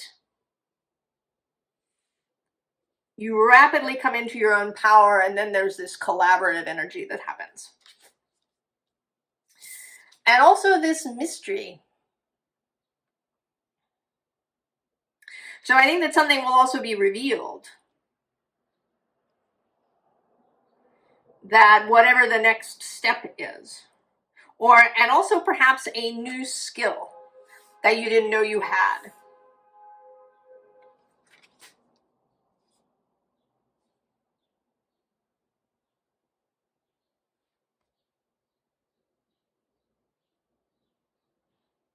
I kind of now want to find where the Star card is in here.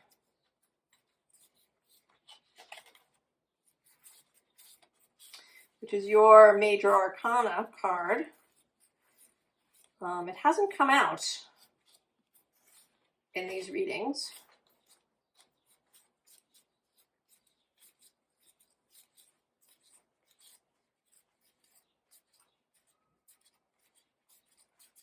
Oh. Between the Four of Wands and the King of Wands. All right, King of Wands is Leo's card right across the way from you. And the Four is what comes after the Three. So there is a journey and an arrival, and then we meet the Star and this King of Wands, this leadership energy. All right, what's this last card? Craft your focus, Aquarius.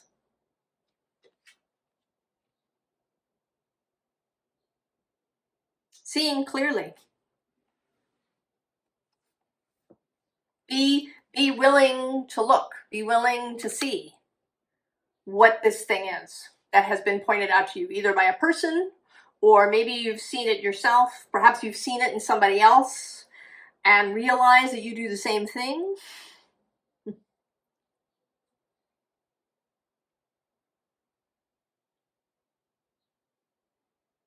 Interestingly, this is a 4 card, and this is 13, which breaks down to 4.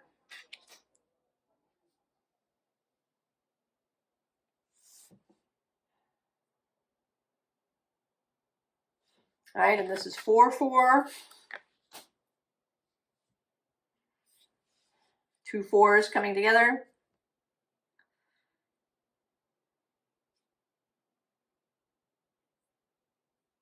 And you probably know what this is.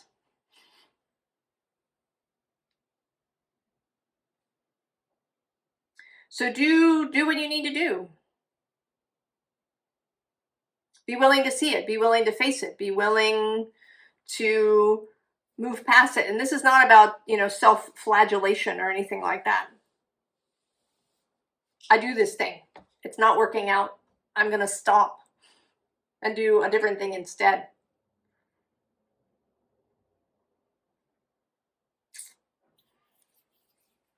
Aquarius. Progress. Change.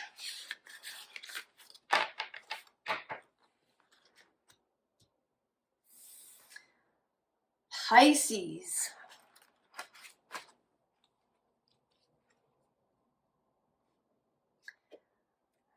That ain't truth. Grits ain't groceries. Believe it. Trustworthiness. Watch for signs. Intuition. Lucidity. The real deal. The void.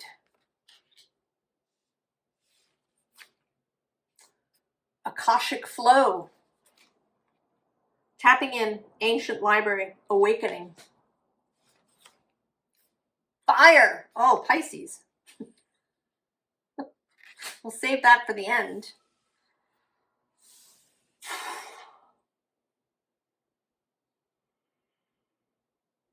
Pisces.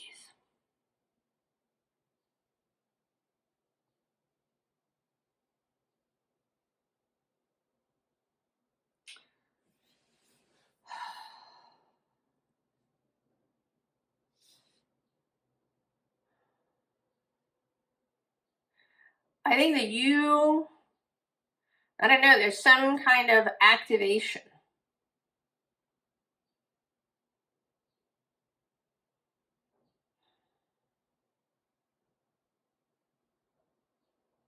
That you are about to undergo.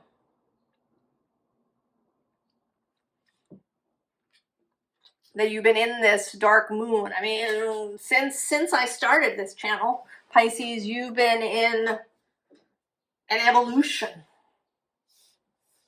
of your metaphysical, psychic, spiritual gift of becoming the priest, priestess,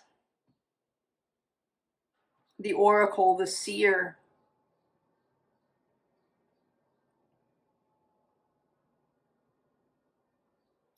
And every moon, there seems to be another level of activation that happens.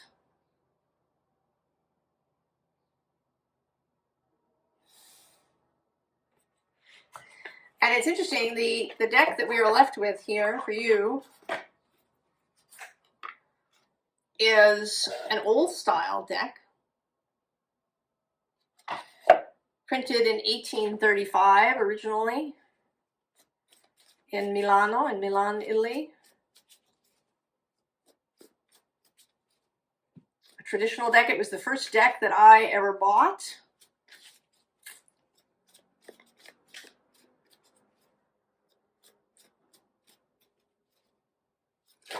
It's very different than all the other decks I have, and the priests just jump out.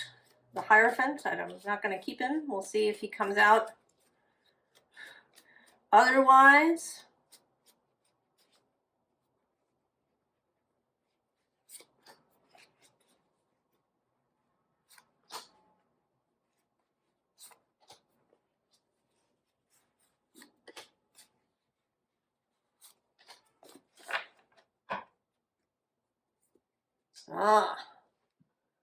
Page of Wands.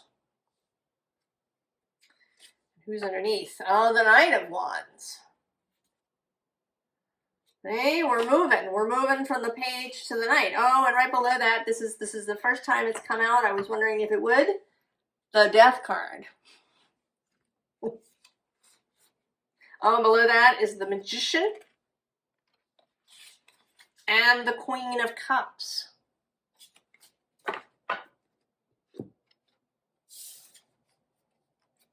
Four of Cups, the Chariot, the King of Pentacles, the Queen of Swords,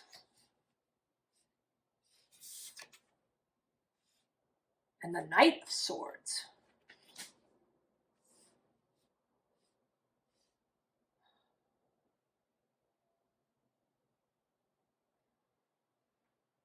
Pisces.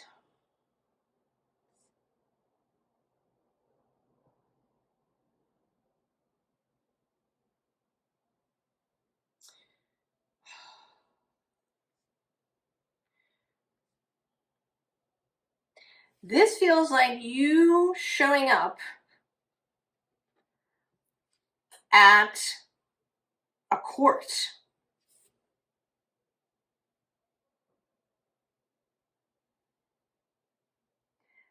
And as a result, a message is sent.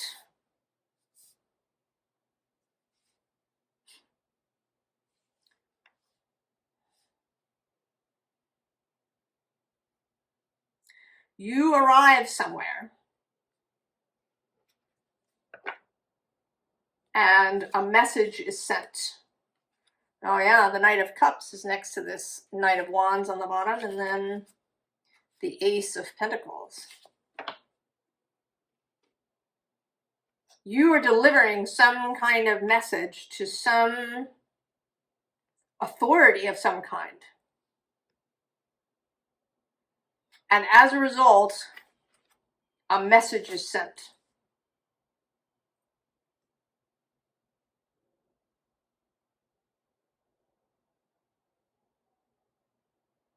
And it's some kind of a revelation.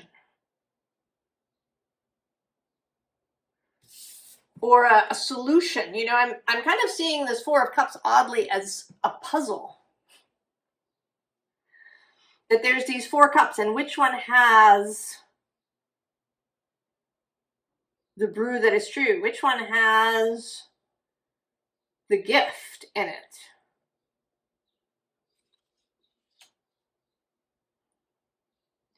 You are arriving to give the answer to that question.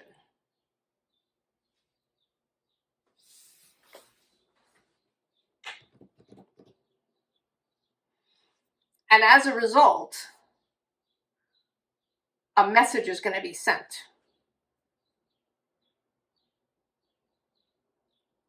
Oh, actually, you know, I'm sorry, this is not the Knight of Swords. This is the Knight of Pentacles. The Caval di Danari. The Knight of Pentacles. And I want to say that he is, right, he's taking this Ace of Pentacles somewhere. That something is being sent, some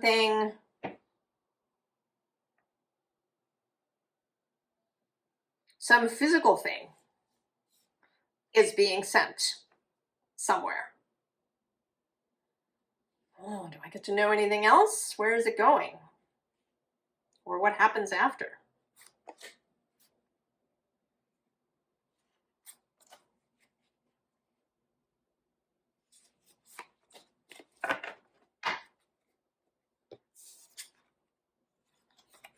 Six of Wands. Four of Wands. And there's the page with the pentacle.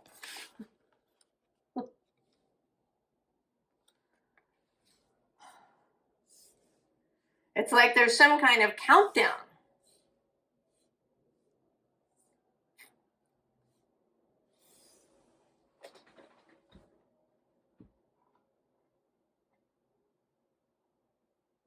And I sort of want to say that this is you. That this pentacle is going to be delivered to you.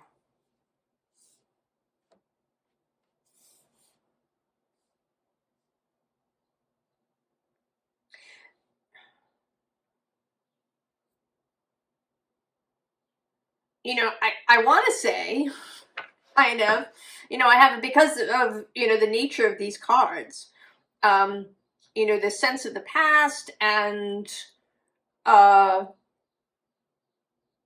it makes me think of fairy tales and stories. And so I feel almost like you are, like you're taking your place as, you know, court magician, or, you know, seer to the king and queen. And that as a result, they are rewarding you.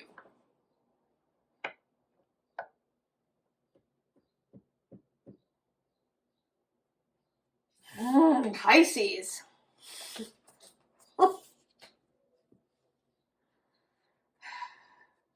What's this last card? Oh, bring the exile home.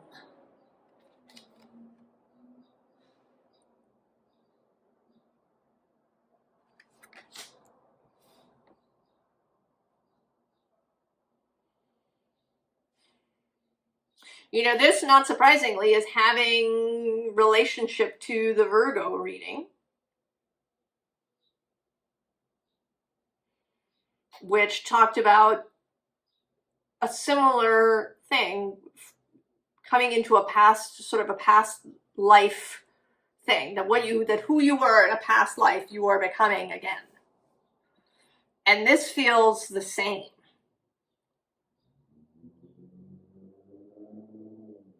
That you are taking your rightful place. Right? We do have this Akashic Library idea. You know, the sense of the void, of the eternal fire, the eternal soul. I don't know, can I get just a tiny bit more?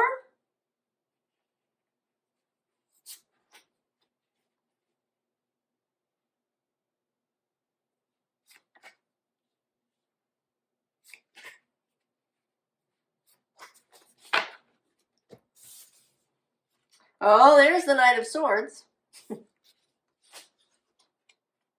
Oh, the Devil.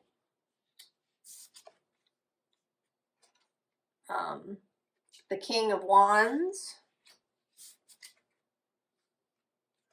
And the Six of Swords. Oh, yeah. This totally feels like you becoming like an advisor to some person in a leadership position.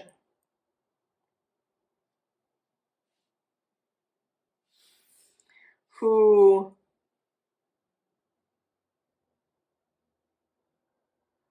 right, who's building something, who is, you know, perhaps confronted.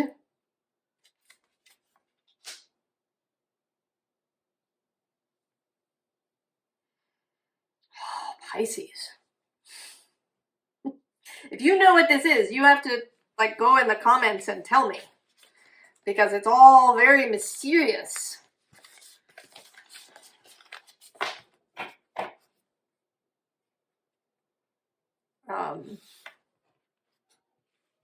I mean, there's also a sense here with this Page of Wands, the Knight of Wands, and then the King of Wands showing up, of your evolution as well into an energy of leadership.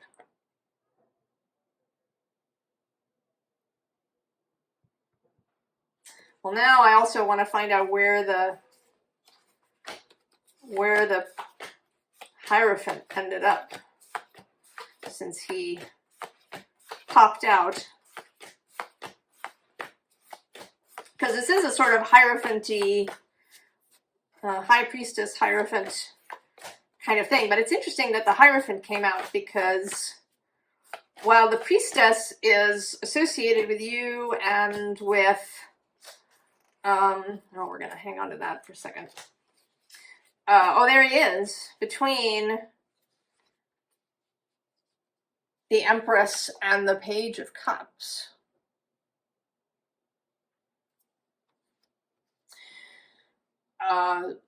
that although the Hierophant and the Priestess have some things in common, he is more of an authority figure. But here he is flanked by this Empress, Venus, by this youthful Page of Cups energy. So he's not a traditional Hierophant, I think.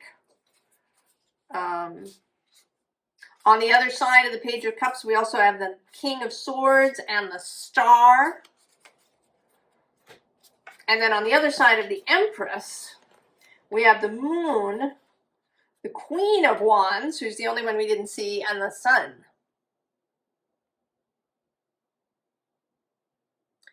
So this Queen of Wands energy living between this Sun and Moon, the full moon,